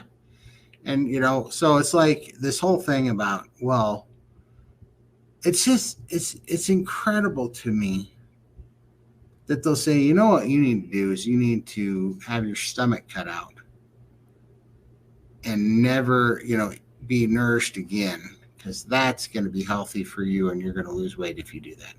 But then you go, well, sort of, but Lindy lost 500 pounds eating steak and animal fat. And they're like, that's not healthy. That's not a good example. And then when she told the doctors how much weight she lost, what did they ask you, Lindy? What was the question they asked you? Oh, did you do it with Ozempic? And I Yeah. said, no. And they said, would you like some? And I said, no, thank you. Yeah. They offered me Ozempic. This is only like 2 months ago. Yeah, 2 months ago. Because I've still got weight to lose. But I'm more than happy doing it the way I'm doing it. I don't want any drugs. You're doing it quite the happy healthiest to- way. Yeah, Best way. and I'm not in a hurry. I'm just going to take my time. I feel fantastic. Why would I want to add and change anything up? Don't change what ain't broken. That's right. Mhm. Yeah, for sure. I know why I ate so many carbs. It was because I was stuffing down my emotions. I have always been a rather curious person, constant need to feed my brain and look at things most people refuse to see. Mm. Yeah. Yep. Yeah, that's a common one for a lot of people. I have no idea what this is. Yeah, we're not doctors, but maybe a good question for Dr. Chafee or Dr. Berry. They do their lives, and you can maybe ask one not of sure. them. Yeah. Yes. Yeah, and definitely. I feel like I've seen your name before. If you're in the SBG, they have doctors' calls too that come in. Like Kelch was just on there, and Chafee Chafee's sometimes, coming. yeah. Yeah. Chafee comes monthly. Yeah, Dr. Hampton. Dr. Hampton, yeah, Dr. Kiltz, Dr. Chafee. Mm. Definitely give one of Even Dr. Phil's in there too. Yeah, Dr. Phil would help you out. Yep. Really? Not that Dr. Phil. Oh, a different Dr. I was going to The say. real- The real Dr. The Phil, real one. Ah, okay. not Yeah. the fake one. Unfortunately, Barry won't be. He's on vacation at that time, so yeah, he would get in big wifey trouble if he did. Uh-oh.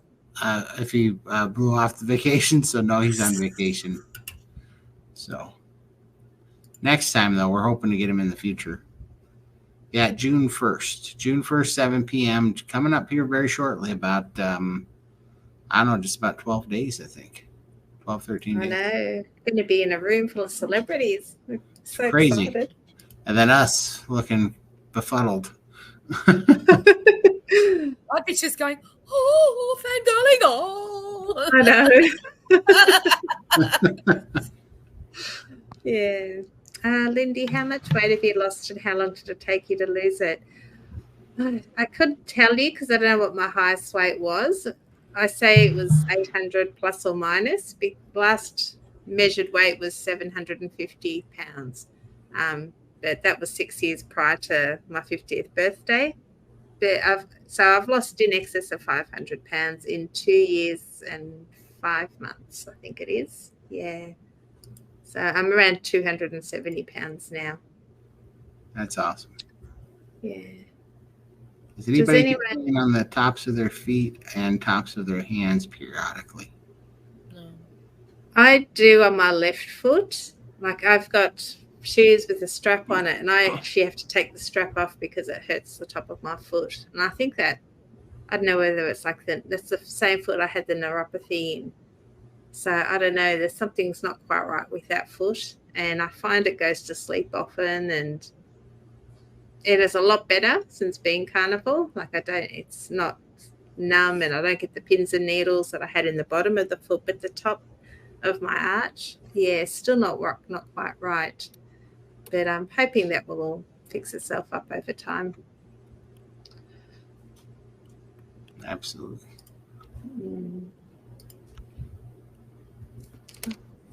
Thank you for sharing your inspiring stories. You are welcome. Let's see here. We're just here to motivate others, to try to get them to there's a way out. This is an interesting topic because, we don't worry about it, but I do prefer to be in ketosis because I feel better when I'm in ketosis. So I don't know about you guys, but I like it better when I'm in ketosis because I feel better. I have more energy, and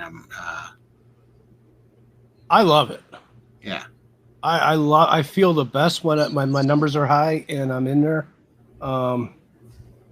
It's amazing. I used to like to check my ketones at the start when I was doing keto and that, because everyone was saying how important it was, blah, blah, blah. But I haven't got blood in my fingers. So it'd take me 5 test strips to try and get a ketone reading. And I just gave up and just thought, bugger it. And then I did try and buy one of those breathalyzer ones because you guys have got one. I thought, it'd be cool to know if I've got one. And Amazon lost it. So it didn't turn up. I got a refund for it, and I thought maybe that's my way of saying, look, you don't need to know. Just keep doing what you're doing. So probably a good thing. So no, I don't follow it. I just eat my meat, keep it really simple. That's it. Yeah, I don't, I use it. I don't make any decisions based off of my ketone readings, but I do like to know, hey, I ate something. Doing. Yeah. Right. And I'll be like, hey, I ate something. I'm tired today. Why is that? And I'm like, oh, it did knock me out of ketosis. I must have had too much lean protein, those type of things. So it's just handy it's just another tool to give you more perspective of how your body works and how it feels when it's running a certain way. So it is pretty handy that way. Oh, is my hubby doing carnivore? I call him a dirty carnivore. He tries, but he still goes off the wagon. Yeah. I mean, just last night he sent me a message. He was on his way home from work and he's like, I'm going to buy some peanuts. Do you want something? And I just said, no, thanks. Shook my head. I'm like, I hope you're not going to bring those peanuts in the house because I don't want them here. But he didn't end up buying them. But yeah, he does tend to get like panic attacks, and he did have one last night, and I thought, oh, he didn't have the peanuts. Where'd that come from? And I said, oh, what did you have today? And he had the meal that he normally has. He has steak and eggs, but he also had his dare ice coffee. So I'm thinking his dare ice coffees are triggering his panic attacks. So I'm like, oh, okay, no worries. And I'm going to go off them now because he knows I'm coming to Texas. I'm going to be gone for 10 days. My daughter's coming with me. So he's going to be home alone. If he has a panic attack while I'm away, who's here? So I think he's kind of woken up. So maybe he'll go strict now for a little bit. But that's a big why for him. He doesn't want to have a panic attack alone. So we'll see. That's awesome. My why, I want to lose 80 pounds and get rid of my joint pain, arthritis, IBS, hemorrhoids, brain fog, strength. I take care of my dad who's 90 and I'm tired of being tired. I'm thankful to have help. That's a huge why. Yeah. Yes. And you need to be at your prime to be able to take care of your dad. So you've got to look after number one first, which is you, and then you're there for your dad. So that's what I missed all the time. I was always throwing myself into caring for others, and my self-care went out the window, and then look what happened. Fell in a heap. 100%.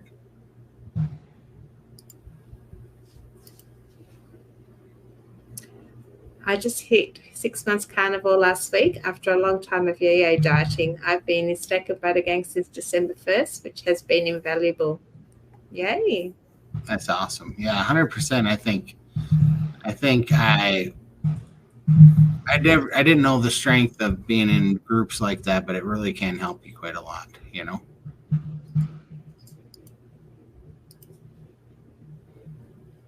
If you live with others who don't do carnivore, did you get rid of all the temptations? Yeah, well, my husband, I told him if he wants to have a snack, he can go out and have it out of the house. I don't want it bought in the house. I had to do that at the start of my journey. Now I'm not as fussed. Like, he can eat in front of me. I don't care. Because it's my journey. He has to do what he wants to do. I can't make him or force him to do carnivore. And why aren't I eating that stuff? Because I don't want to spiral and get back to 800 pounds. I don't want to feel like crap. I'm just not going to go back there. So I had to take on board that this is my journey. It's my life. And there's a reason I'm not going to snack on that stuff. So, yeah, there is a bit of self-responsibility to yourself and reminding yourself why you're not eating that stuff. A lot of self-talk happens daily in my head about these things. So Absolutely. I didn't. I just had to. I ended up building it. Like, I ended up just having a space. I couldn't really move very well, so I just created kind of a little environment around me, and I stayed out of the kitchen so that I wouldn't see it when I first started. Now I don't care. It doesn't bother me at all. Like, you can eat anything in front of me. Like I said, I was able. I can be 5 days into a fast and feeding my mom fast food and staying away from her donuts and feeding the dog, steaks, and it doesn't bother me anymore. But at first, it was important. I have returned. No worries. Hi, Kathy. I'm going to Hack Your Health, and I made all the arrangements minus motel because I want to see if I can room with some other ladies. Okay, if you're going to Hack Your Health and looking for a roomie, let's hit Kathy up. Yep.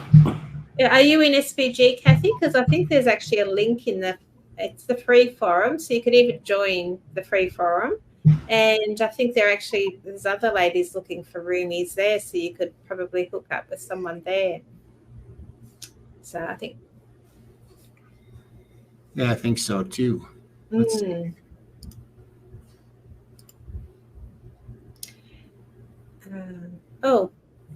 We've lost the seasonings yet. Here I go. Is it okay that we use seasoning on our meats? Depends if you can tolerate it. Yeah. Yeah, that really 100% is. You just got to try everything. Our suggestion on seasonings is use one ingredient seasonings and test them out one at a time. Yep. And then see if they work for you. If you have a reaction to them, or if they have a negative effect, then I wouldn't keep doing them unless it's a very tiny negative effect, and it's really important that you have that seasoning to stay carnivore.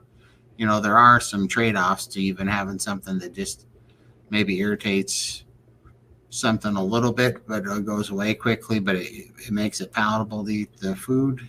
Some people say that they do that, but for the most part, it's just how it makes you feel,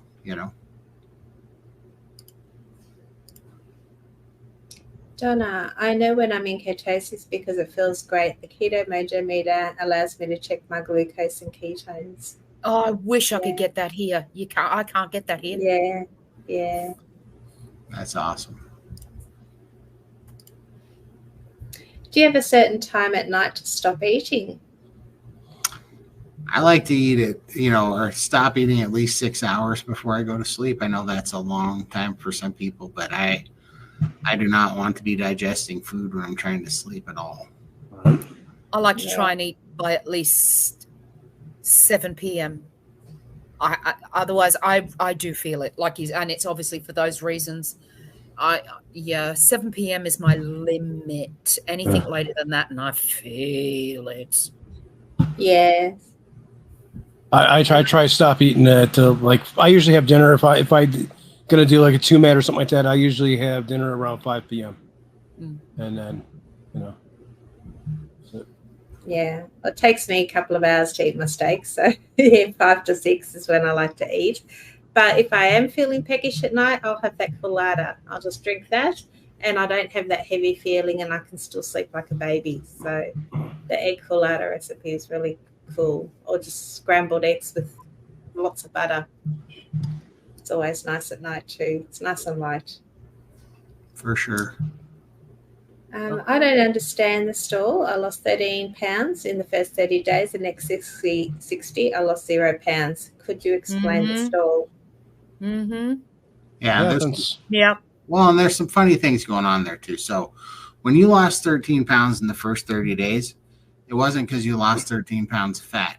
You lost inflammation. Yep. Which makes you store fluid. So you lost fluid, which there's nothing wrong with that. That's good. It's a good weight to get off you. That's dirty fluid, and it's fluid that's making you have joint pain and muscle soreness. It's going to keep you vulnerable to getting, sick, and it's going to, weaken your metabolism or your, what am I trying to say here? Your immune system. Yeah. Yep.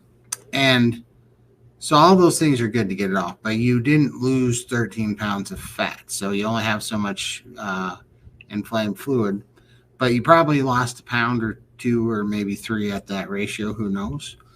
But then in those next couple of months, what we also have to realize is that we are feeding our body too real building blocks, and our body has a bunch of tissue it's got to repair. And so you build muscle in its place, and you build bone density and white tissue. So those are composition changes. So you really just need to boot that scale out of your life for a while, and just concentrate on how you feel. Your body's healing. Yep. That's the thing about this. I mean, I do weigh myself every week. I take photographs every week. That's my thing. It's fine. For instance, this week, I didn't lose anything. I stayed exactly the same weight. I haven't measured myself yet, and I'm not fussed about it. I know that I haven't had enough fat this week. I know that for an absolute fact. But I also know that I've stalled since I started 5 months ago, and I've even put on, but I'm just not fussed about it because this poor little lifestyle has got so much to do in healing you. It heals your body. Mm-hmm. It's got a big job to do, a big job. So I'm just sitting here, trusting the process, just keep eating meat. I've got ladies on my channel who are experiencing similar stalls for longer, but they just keep trucking along because this thing is going to heal you from the inside out. For sure. 100%. And that's exactly why you can't watch that. I mean, it's kind of funny, but it really is like that. I mean, if you cut off your your leg, you'll lose weight. But does that mean that it's good for you? Yeah. No. Right. You know, it's not the kind of weight you're looking to lose, right? No. You're looking to lose fat, but you're also by eating the protein and the fat that it takes to do it, you're also going to build muscle, and it's the muscle your body wants, and it's going to be the denser, more healthier tissue. So there's going to be composition trade-offs there. That's going to happen for a while. Best thing to do is put your scale away. Yeah. Stick to carnivore and just don't worry about your scale. Right. If you move easier, if you feel better, if you have less pain, right. Things fit better. If you have more mobility and you can reach things and you're more flexible, all these things. You know, look at you, Todd. You were losing. Your scale wasn't moving for you at all, but you were going down shirt sizes. For sure. I went down 3 shirt sizes, and even more interesting was when I saw a short video that somebody cut of me, Adam at Carnivore Today cut of me, and I looked back from 6 months ago during that time that I hadn't lost any weight, and it was day and night difference. When I look back 6 months earlier, I thought that I'd been stalled, because the scale wasn't going down, but all that was happening was I was actually building muscle. I was burning fat. I was just replacing it with muscle. Yeah. So the scale wasn't moving, but my body was changing big time. There we go. Yeah, SBG has a free section. If you'd like to join that, please email Bella at SBG. Yep, please do so. All right. SBG is an excellent community. I'm getting far more value and support than I could ever expected. So many helpful coaches and events, and I love their daily chat sessions. Yeah, that's a recent addition to SBG. I think they do 6-hour chat sessions. Yep, they are. Yep, and they are incredible for help, and it, you're going to make friends. People find people in their own area, that they can kind of lean on. I mean, it's a pretty good deal. So definitely would recommend giving it a shout and seeing what you like. Yep, exercise could help the stall as well, but be wary that if you are currently healing your body and you are in pain, watch yourself. For sure. Don't do anything that's going to hurt you even more. That's coming from somebody who is in pain. I've got my vibration plate now. I got that on Friday, and I'm starting extremely slowly. And yeah, vibration plate. If you're worried about exercise and you don't want to impact your body too much because you're in so much pain, then consider a vibration plate, please. Mine couldn't have arrived, and I wanted it last month. Let's put it that way. And I'm so glad I've got it. But be careful with exercise, especially if you are dealing with pain. Don't add to the problems. Okay? For sure. Trust the process. 100%. Fair. I just want to pull this one up really quick. Yep.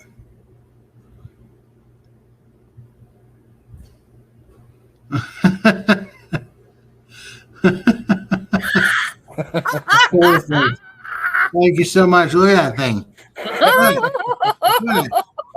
It's taking up. It's Todd. It's taking up my whole screen, man. I can't see nothing. It should be taking up your whole screen. It's I can't believe it either. I'm like, how perfect is that? That a Rogue 405. Hey, you're lucky this got in the way, because it could have gotten your eye, man, and it would have been a lot worse. That's true. But man, it landed right on the schnoz. It's like, it wouldn't be so bad if it was over here, or in your beard or something. You couldn't see it. Yeah, but no, right there, right smack dab there. It's like, oh, I can't believe that landed so perfectly. I'm going to skip the one. Okay, yeah, one for Lindy, right? Yeah. I find if I'm waiting or wanting to eat later, then it's an emotional eating. Yep. Yeah. That was my problem. I used to always want to eat before bed, and it's the worst time to eat. For sure. Yep. Here's one for Lindy, if you got time, Lindy.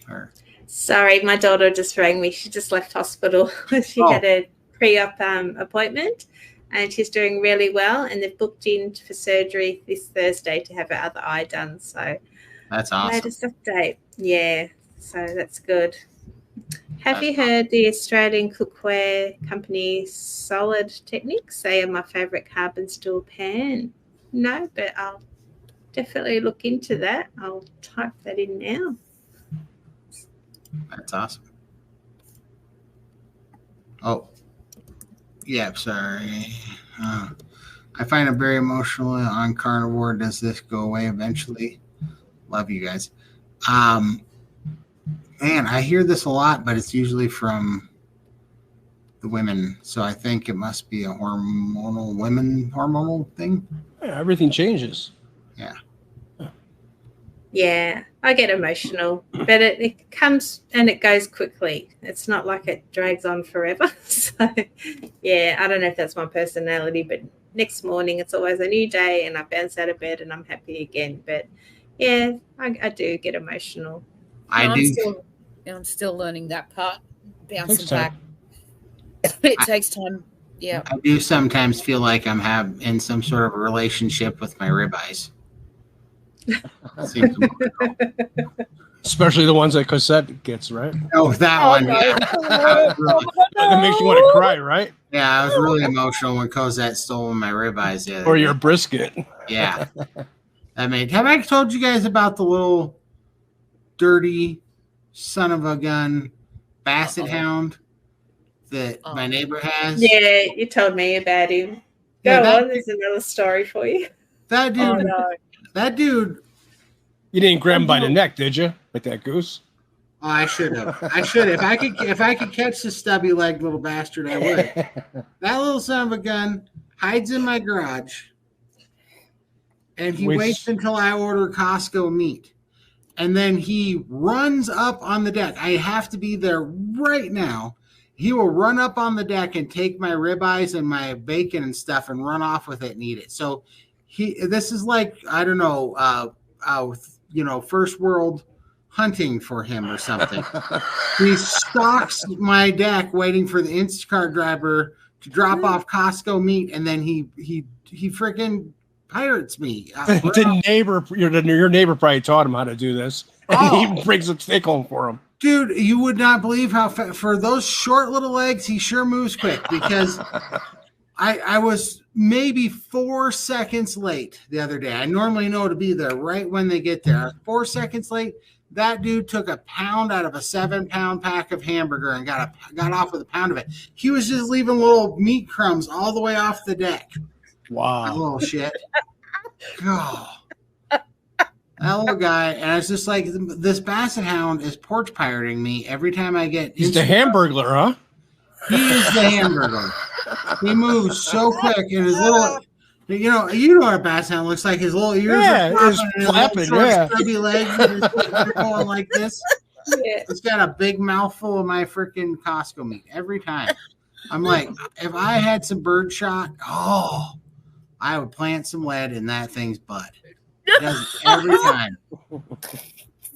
So hey, crazy. he wants to go carnivore, man. He watches your videos. Oh, he's a carnivore. He's a dang sure, but he's a thief too. That son of a gun. So, but you know what I did to him?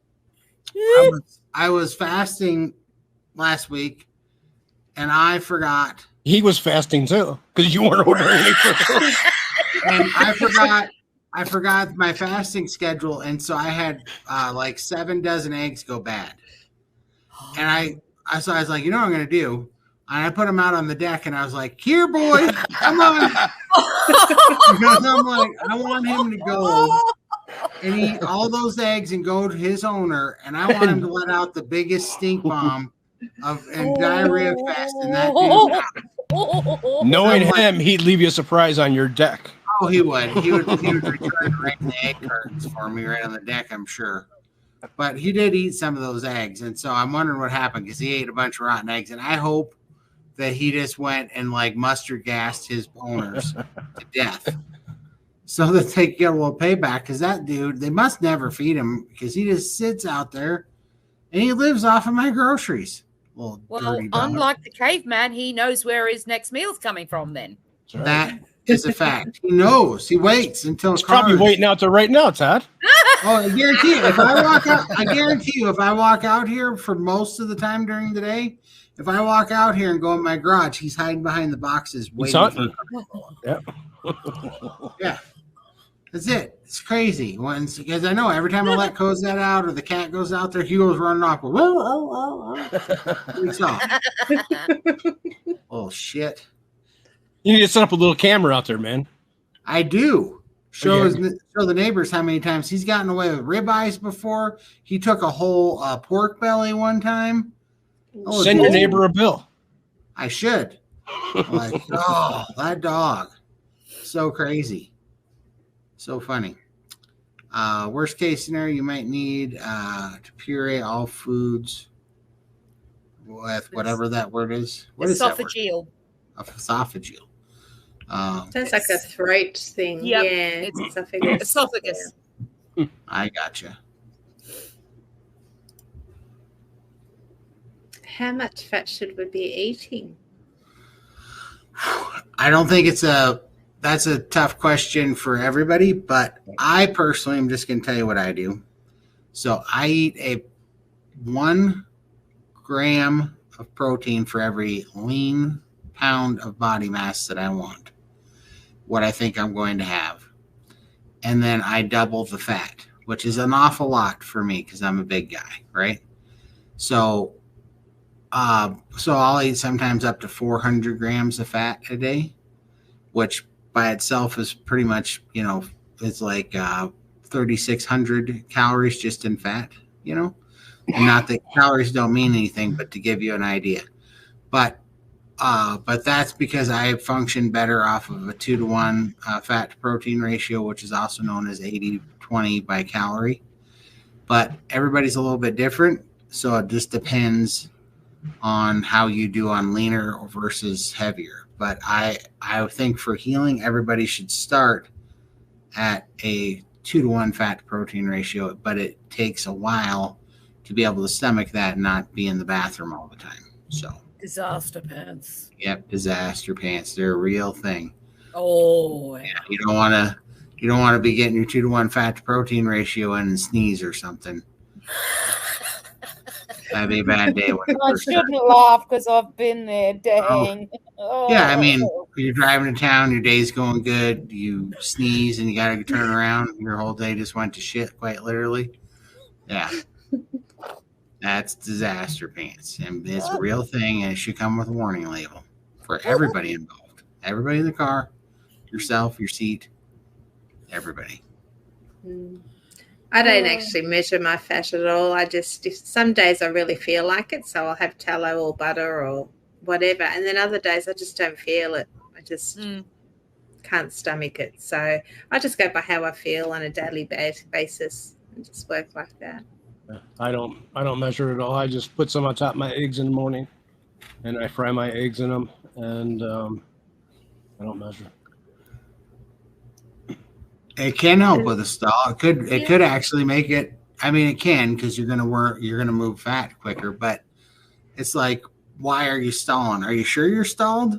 If your idea of a stall is just that you're not losing weight, but you're not paying attention if you're gaining muscle or bone density or your body's changing. Yeah. Like, what kind of stall are you talking about? I guess. And then if you are actually truly stalled, where there's no composition change and no weight loss, that can be normal too.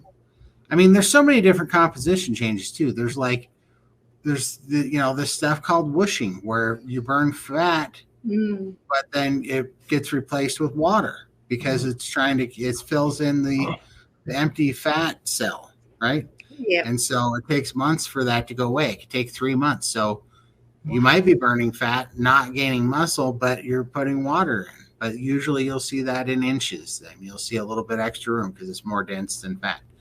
So you have to know why you are stalled, and then you can kind of do it. And also, like Ken Berry says, he said, if you lost a bunch of weight, if you've been losing weight, your body also just wants you to relax a little bit, take a break, and then metabolically, your body needs to get calm, know everything's all right, and it just wants to stabilize for a little while. and then take off again. There's certain plateaus that happen that way where your body just wants to go, are we okay? Because we're sure dumping a lot of weight right now. And boy, if we went through a famine right now, the way that we're plowing through this stored fuel, we could be in real trouble, you know? So it wants to see those things too. So there's lots of reasons, but you could do some exercise. But if exercise causes you stress and high cortisol, it could backfire and you could actually gain weight. If exercise and stress hurts you and you get stressed out and then you get depressed and then it makes you eat, right? And you don't stay the course, then that can stress you out, you know? Yep. But if it feels good to exercise and you want to, then by all means go ahead and do it. But not at what cost if it's just because you're stressing over the scale, you know? Hey guys, I got to take off. Appreciate it. Thank you. Thank you for coming. Take care, guys. Love y'all. Bye-bye. Yeah, Love see you, you, bye. darling. Bye. Mwah. We are getting that dude to bed, and I know you can hear me, and now you can't mute me. You're getting to bed, you dirty dogs. So he needs a bed. He's got to get his feet up. You know, he's got too much lymphedema. Yeah, and he's so stubborn. I love him so much. I hope he can hear me. He deserves a world of kindness, that man. He's a good dude. Super good dude. He really does. And I'm sticking to that. That. He just... For sure. Yeah. Absolutely. And we just got to get him a bed. And he won't accept anything, but I'm going to find him one way or another. I don't care if I have to drive there. And maybe we can work together, darling. We will work. I have my ways as well, and so does my husband. There you go. Maybe we can work together. We will. We absolutely will. Because we're going to get him a dang bed. Because he's got to get his feet up, right? Yeah. And because if he would, you know, you can't spend that much time. And I know what it's like when you're that big and your bed's all screwed up. Man, it just usually what ends up happening, you know, is you get in some kind of funky bind and you're not getting the support and there's too much pressure on one spot of your knee or something and it just gets trapped in there. I mean, he has a bed, Carol. He does have a bed, but he needs something special because he is special. Yeah, he's got to get his legs up. If you guys saw how big his legs are, they have to be elevated above his heart to get that fluid off there. And it's because it's so hard. It just keeps you down for so long. Like I can't tell you what an extra 40 pounds of fluid in your legs feels like. It feels like 40 pounds of fluid in your legs feels like 100 or 200 pounds on your back. Like it is so much heavier. Just imagine a little 3-year-old wrapped around your leg and you're trying to walk with these little 3-year-olds. Yeah. Have you ever had, have you seen those? That ain't That's no what it's picnic. like. It's very hard. Well, and then you can't get it up on up on the bed. It hurts your hip. It hurts your knees. Well, that pressure is hanging off you all the time. Yeah. And he's just got to get it going, you know. How much fat should you be eating? That's down to personal preference for me. It's when I'm starting to feel tired that I know I'm not eating enough. I need to top up fuel. Exactly. Absolutely. Yeah. Everyone's different as well. So you just need to find what works for you. Bit of experimentation. Yeah. And that's probably why, because, you know, I've been really emotional this week. And it's taken me, my video that I did on Thursday, it's taken me since then up until late last night to actually come out of it.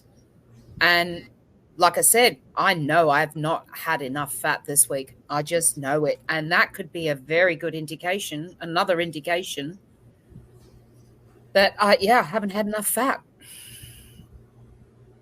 But it's bacon and eggs for dinner tonight. Don't care what that's what I'm cooking. You know what I love about bacon and eggs is that the eggs soak up tallow so well. Oh, yeah. Yeah. So I fry the bacon first. I keep a good deal of the bacon grease, but I leave some in the pan for when I make the scrambled eggs. For sure. Absolutely. Yep. That helps quite a lot. And it's a great way to get that rendered fat down, you know? Oh, yeah. I did tag this for Michael's. Yeah, there we go. Now I see it. I did that already. Okay. Yeah, I put a couple of suggestions in there for Amy about the vibration plate. If you're in America, then you're going to be okay to get a Life Pro because they ship to America. If you're in Australia, if you're out of Australia, if you're out of America, you're not going to be able to get a Life Pro. They do not ship anywhere else in the world right now. So the one that I've got is an Everfit, EVERFIT, and it's great. I got the red one. I got the red one because it goes faster. I got the black one because it matches my house better. So What happened to Todd? He disappeared. There you go. Back. I moved my head and it was like, that's not a human, and black it filtered me. At least I know I can do that now to show my logo. Oh, that's so freaky. Yeah, all I gotta do is like, now you see me? No, you don't. Oh my gosh. So yeah, if you want to get a vibration plate, it will help. I mean, the one that I've got by Everfit, it's a maximum load of 180 kilos, and that's fine. I just sit in front of it and just put my it shakes you. Trust me, it shakes you even on the low setting. It shakes you. Sure. And I bought the same one on Myron's recommendation, and I love it. I've got a $300 one under here, which is broken. It barely goes, and I've got the Everfit one in my bedroom. I can stand on that one, and it is so much better, and it's half the price. So, yeah, fantastic.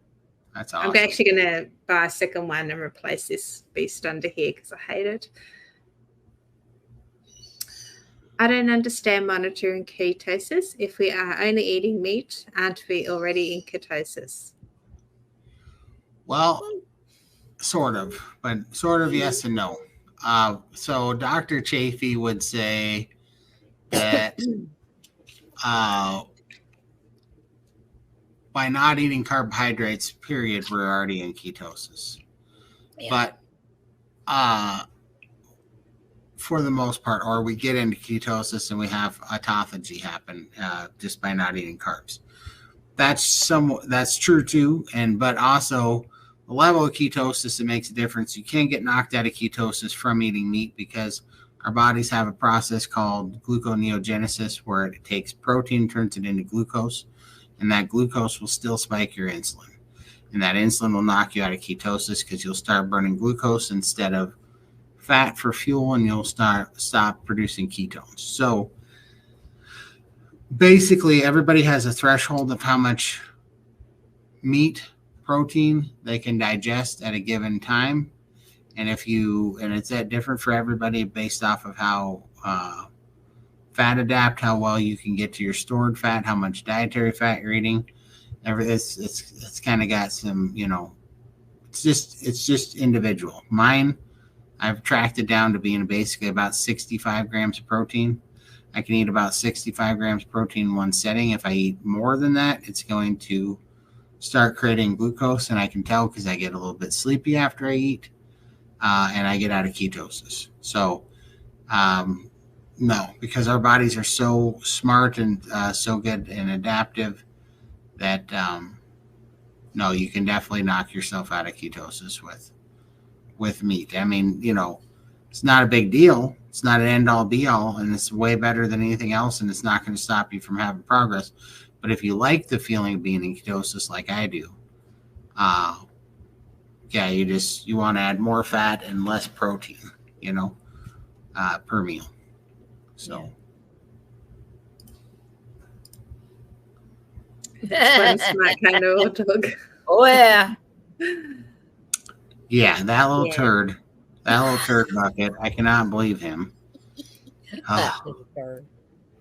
does that. Yeah, the dog's fasting when I fast. That's 100% true. He's like, I sure hope this guy gets knocked out of his fast here soon. We're gonna need to eat something. Yeah. Yeah, this eat dog's solid probably like, I fat. better do some priming and eat all his meat on his front porch. Exactly. Todd should come with the warning label. Every week I laugh until I cry at least once. I'm here all week. I use photos and tape measures over weigh-ins because it's that so much changes you might not see. Yeah, Those sure. photographs tell a completely different story, folks. Can confirm. Oi! Absolutely. Woo!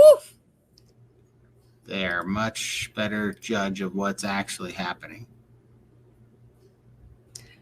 Those plateaus also allow your fat cells to shrink. Yeah. That is correct too, for sure. So next time you're in a stall, think about that. I think that's a great thought. Yeah. Absolutely. What does the vibration plate do? Lindy, go. Tell them what you told me. It just helps if you've got lymphatic issues. I struggle with lymphedema and lipedema. So you just turn it on, it shakes your legs around, it just gets the lymph circulating, gets the blood moving as well. When I'm sitting here working, I can be here for hours all day on the computer, and I get up and I'm like an old woman when I walk. I'm just so stiff and sore. But when I use the vibration plate throughout the day, I just bounce out of my seat, go off, do my things, come back. I have it going under my desk all the time. So you might see me in SBG meetings and I'm sort of vibrating away. That's because I've got the thing going that's all muted. Nobody sees me, but it just helps move the fluid in my legs. So I love it. And if I may, if you want any more information on that, have a look to the video that these guys did with Miss Keith. Dr. Leslie Keith. Yeah. It will give you 3 hours of information that you never...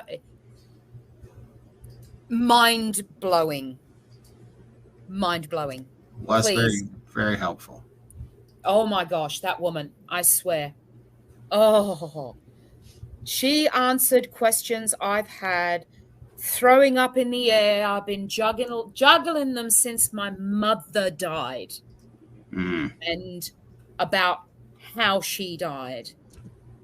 And this woman answered those questions within 26 minutes. Incredible. So, there's the link. If you want to know about the lymphatic system, get to that video. It's going to tell you just about everything you need to know to start you off. Yeah, I think it's one of my favorite videos that we've ever done. It was just so informative, and I still go back and watch it and I think, I missed that the first time and I missed that the second time I watched. There's always so many gold nuggets in there. Sorry, guys, I had to mention it. I just had to. Oh, 100%. It's my favorite video too. I have tenderloin tonight. It's my birthday present to myself. Happy birthday, Shelley. Happy birthday. Yay, it's somebody's birthday. Uh-oh. You know what that means, don't you? We're waiting for it. Yeah. Happy birthday to you. Happy birthday to you. Happy birthday, dear Shelley.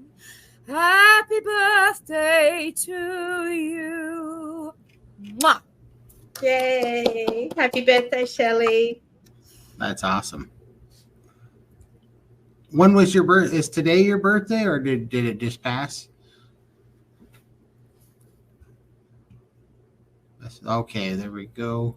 Just making sure I wasn't missing anything. I caught up on the star comments. I'm like, okay. I think we made it. Okay, perfect. How do you feel about telling that story? You up to it or? Oh, the plane story? I think I'm going to save it for next week. Next week. But that's okay. You can come back on. Come back on next week.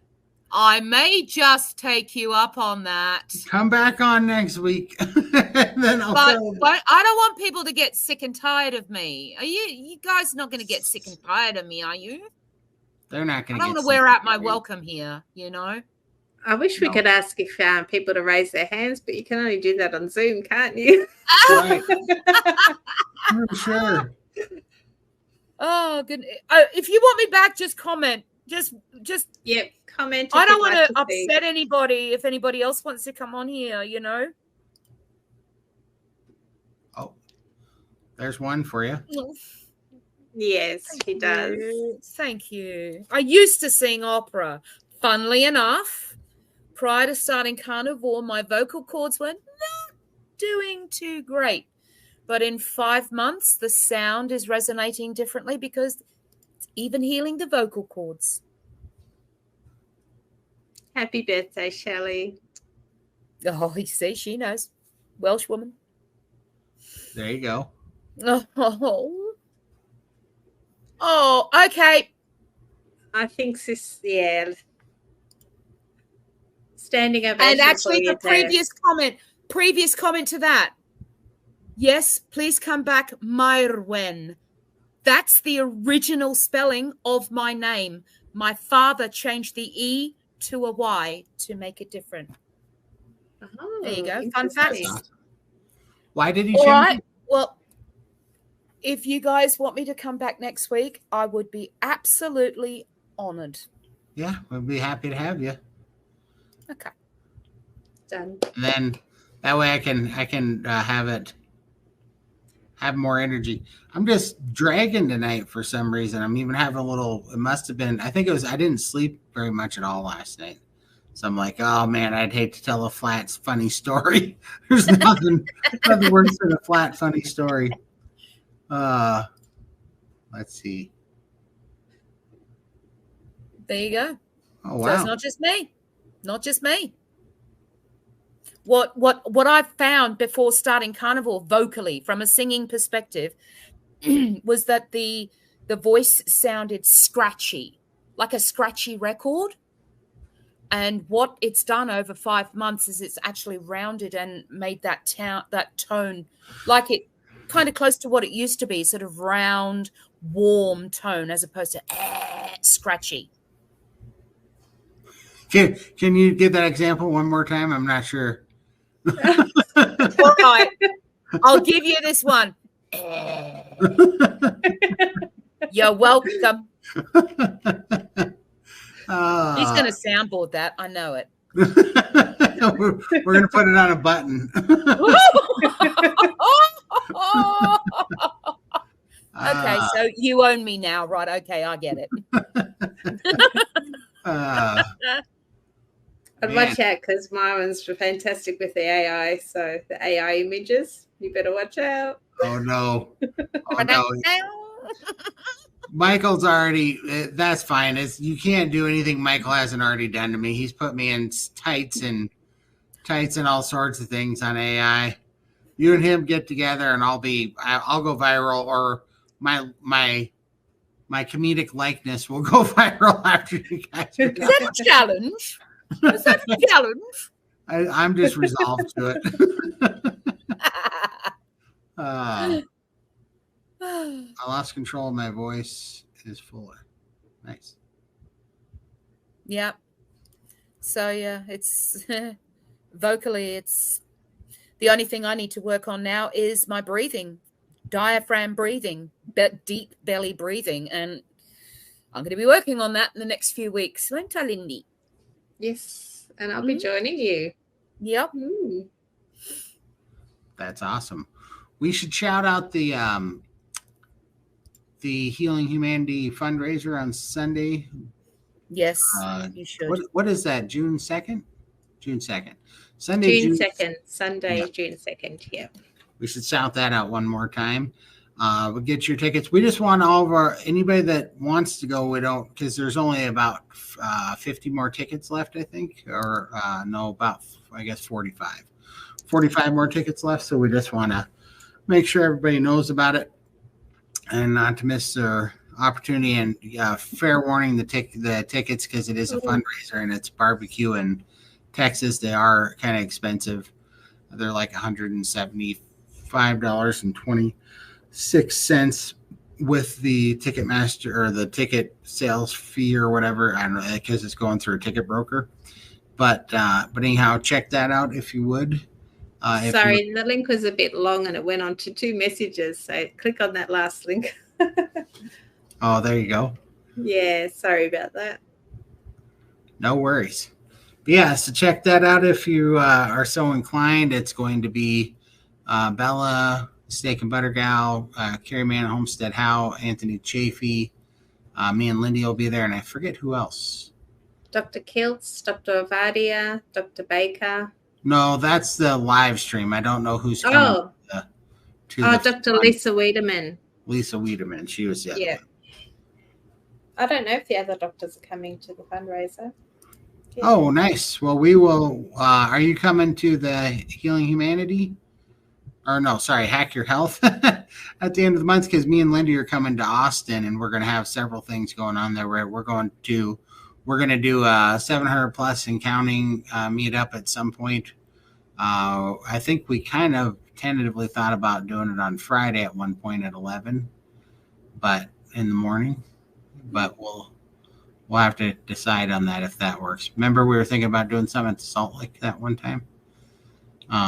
We've got our DEXA scans on Friday, so we won't be back in time for that. Well, right, but that's what we thought. If we started at 11 and you got over at like 1, we could get there for our DEXA scans if we just did a 2-hour one. But if not, we'll do it like later in the week. But also, we have an SBG meetup on Saturday morning, a live stream on Saturday night, and then a fundraiser on Sunday. So, and we'll be attending Hack Your Health. Carrie Mann and Homestead Howe and Adam Lacey, Carnivore today are going to be key speakers, right? I think they're speaking. And so is Bella and her panel at the Steak and Butter Gang. They're speaking. On Sunday. On Sunday, yep. Yeah. Let's see. Oh, there you go.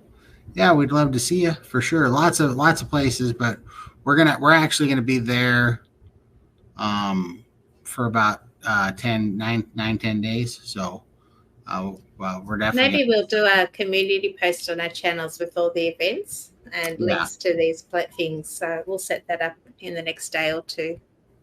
Yeah, for sure. So that'd be awesome. Yeah, we wanted to give that a shout out. And then the live stream. The live stream is going to be really fun. We're going to do a live stream event, so stay tuned for that. It'll be Baker, Chafee, Kiltz, Bella, Ferrigno Freedom. Yep, Dante Ferrigno Freedom, Bella Steak and Butter Gal, Carrie Mann at Homestead Howe, Adam Lacey at Carnivore today, Limitless Lindy, and myself on the live stream eating dinner together. So that's nice. Awesome. And so definitely look forward to that. We're going to be doing our show from Austin. Me and Lindy will actually be live together in Austin doing our 700 plus counting down. Even if it's at the fundraiser, we'll be fundraising it up while we do our show or vice versa. And it's going to be a good time. So, and then, some other things, I guess, coming up too. But we'll try to put the itinerary together. We want to make sure you guys know that because it's coming quickly. We're down to like 10 days or something before we're it's coming up quick. Yep. Almost out of double digits. Yeah, I'm very nervous.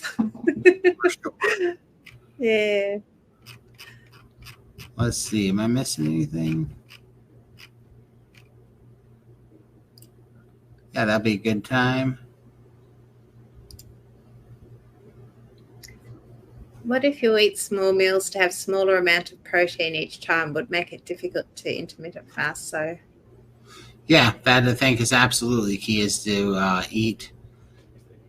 Find out what your limit is, and then, you'll find that you'll need less protein if you're having a little bit more fat, and then it also depends on if you still need a sufficient amount of fat no matter what. Because your body requires a certain amount of fuel too. But absolutely, definitely breaking it up into more meals a day helps with the protein to keep from having a gluconeogenesis issue. And it's not the end of the world if you do have a gluconeogenesis issue, but it is something to watch out for. It just depends on if you're trying to stay in ketosis or not. You don't have to.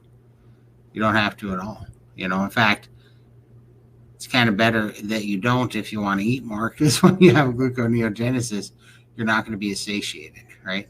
Yeah.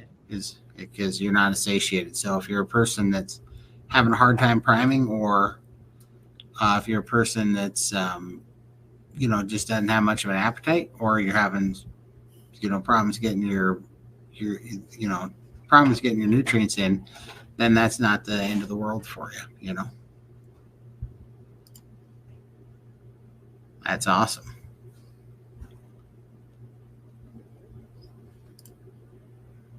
Come on down to Texas. Come on, carnivores. I'd imagine Texas would be a good place to live if you're a carnivore. I'm just saying. I'm about to find out. You guys better live up to the hype, though. That's all I'm saying. Because your meat better be what you say it is. Because we're coming to eat all of it. So we're coming to eat all of it. Love it. We are. We're trying to run the fogo de chao out of meat, I think. But man, they might live to make a, well, they're not going to make a profit, but they might live to not go bankrupt that day, because we're going to have a live stream with a dinner that night, and so I'm so upset about that too, because I really wanted to set the empty plate record at fogo de chao. I wanted to try to fill up 10 or 20 of them, and now I can't do all the work there, because I got to save some for the dinner that night, because I got to eat twice that day. We'll just have to go back later in the week. There you go, Granny. I look forward to a challenge accepted. Well, you done it now. For sure. When I was priming, I had no problem putting 7+ pounds of meat away a day. So your cattle better run scared. And you will be fasting the week before, so you'll be hungry. There you go. You guys are making me very happy. So we're coming. I've been fasting. I've been priming. I've been doing everything. I'm bringing my A game. And then if there's any doubt, I'm going to be bringing my amino acids too, because those make me really hungry. So I think everything we need to know is in that one statement. I'm bringing my A game. Oh, that's a fact. We're taking it down. Watch out, Texas. It'll be good. I gotta keep up my strength to keep up with everybody. Same here as anywhere. We have grocery stores and big box stores. Same meat. Buy local if you want something different, just like anywhere else. We may have more available local ranches, though. That sounds right. I want to try dino ribs. They sound pretty cool. Well, we're going to be trying those. We're going to get dino ribs. We're going to get tomahawks. Briskets. Yeah, I want to try tomahawk. The king of cuts. That's a fact. Yum. Absolutely. Yeah, I'm sure we're going to be back there for sure. But there'll be plenty of things going on. So that's awesome. There you go, Beth. Beth knows what's up. I hear they're absolutely amazing. I keep seeing those videos on YouTube and stuff where they have a dino rib, like one single rib that's like, that big.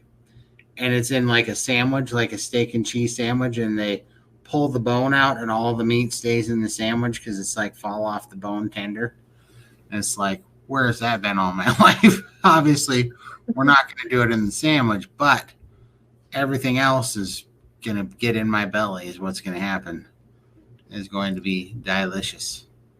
Well, unfortunately, being someone that's had left band surgery, this is going to be a bit of a nightmare for me because I'm like a bird. I just like pick up my meat. And I'll be watching you guys hoeing down on these big steaks and tomahawks, and I just can't physically do it, unfortunately. So Man, I gotta tell you, Stacy, one thing is worrying will put weight on you. Like the cortisol, worrying, you can't be stressed about it. You got to throw away the scale.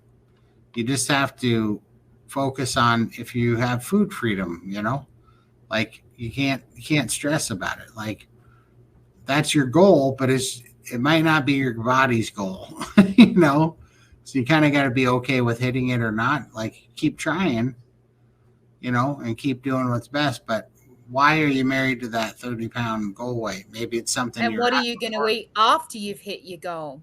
Yep. Are you going to, because remember, this is a lifestyle. It is a healing elimination diet. It's a lifestyle. Even you've asked the question, what am I going to do? I'm getting close to my goal weight. What are you going to eat after? Absolutely. Is it going to continue to be steak, meat, or are you going to go keto? I wouldn't worry about that right now. No. I relax. For sure. I know it's close, but if I was going to think about anything, I'd think about, what am I going to eat after I've got to my goal?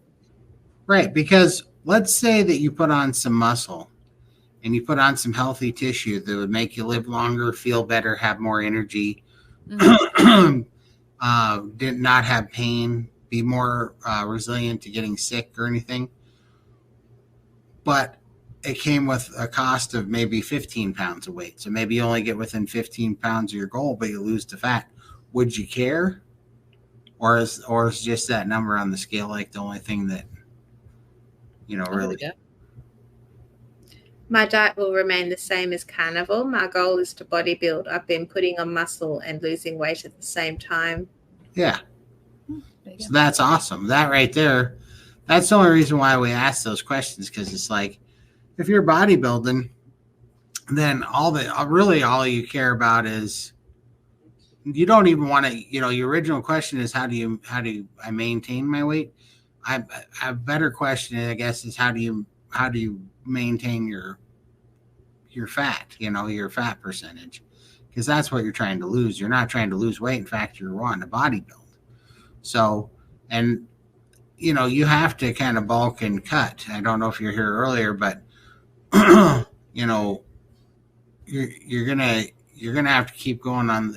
I would join SBG gang. I'd do their priming and their fasting protocol, because it's a lot like a bulk and a cut for a bodybuilder, but that's the only way to do it, because you can't build a bunch of muscle without gaining weight, and you're even going to have to be okay with gaining a little bit of fat, because your body's going to want that, but then you can lean out, and nourish fasting helps quite a lot, So, and Coach Rochelle used to be a bodybuilder, so she'd be a great person to speak with. And also Coach Amy, she's in the gym pumping it out. Like, she's a machine, that woman.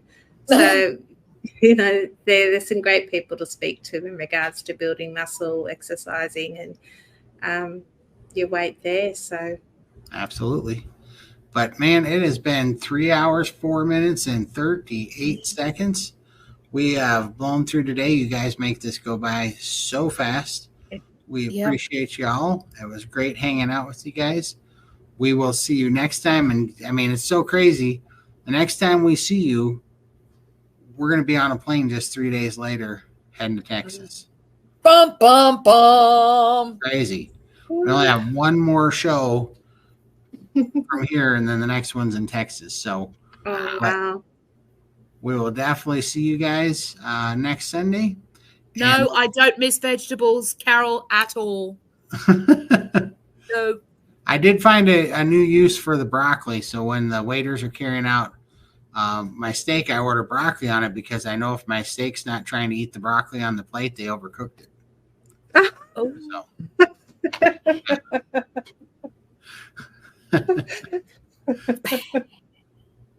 We will see you guys next Sunday. We appreciate you hanging out with us. Love you all. And thank you. Bye-bye.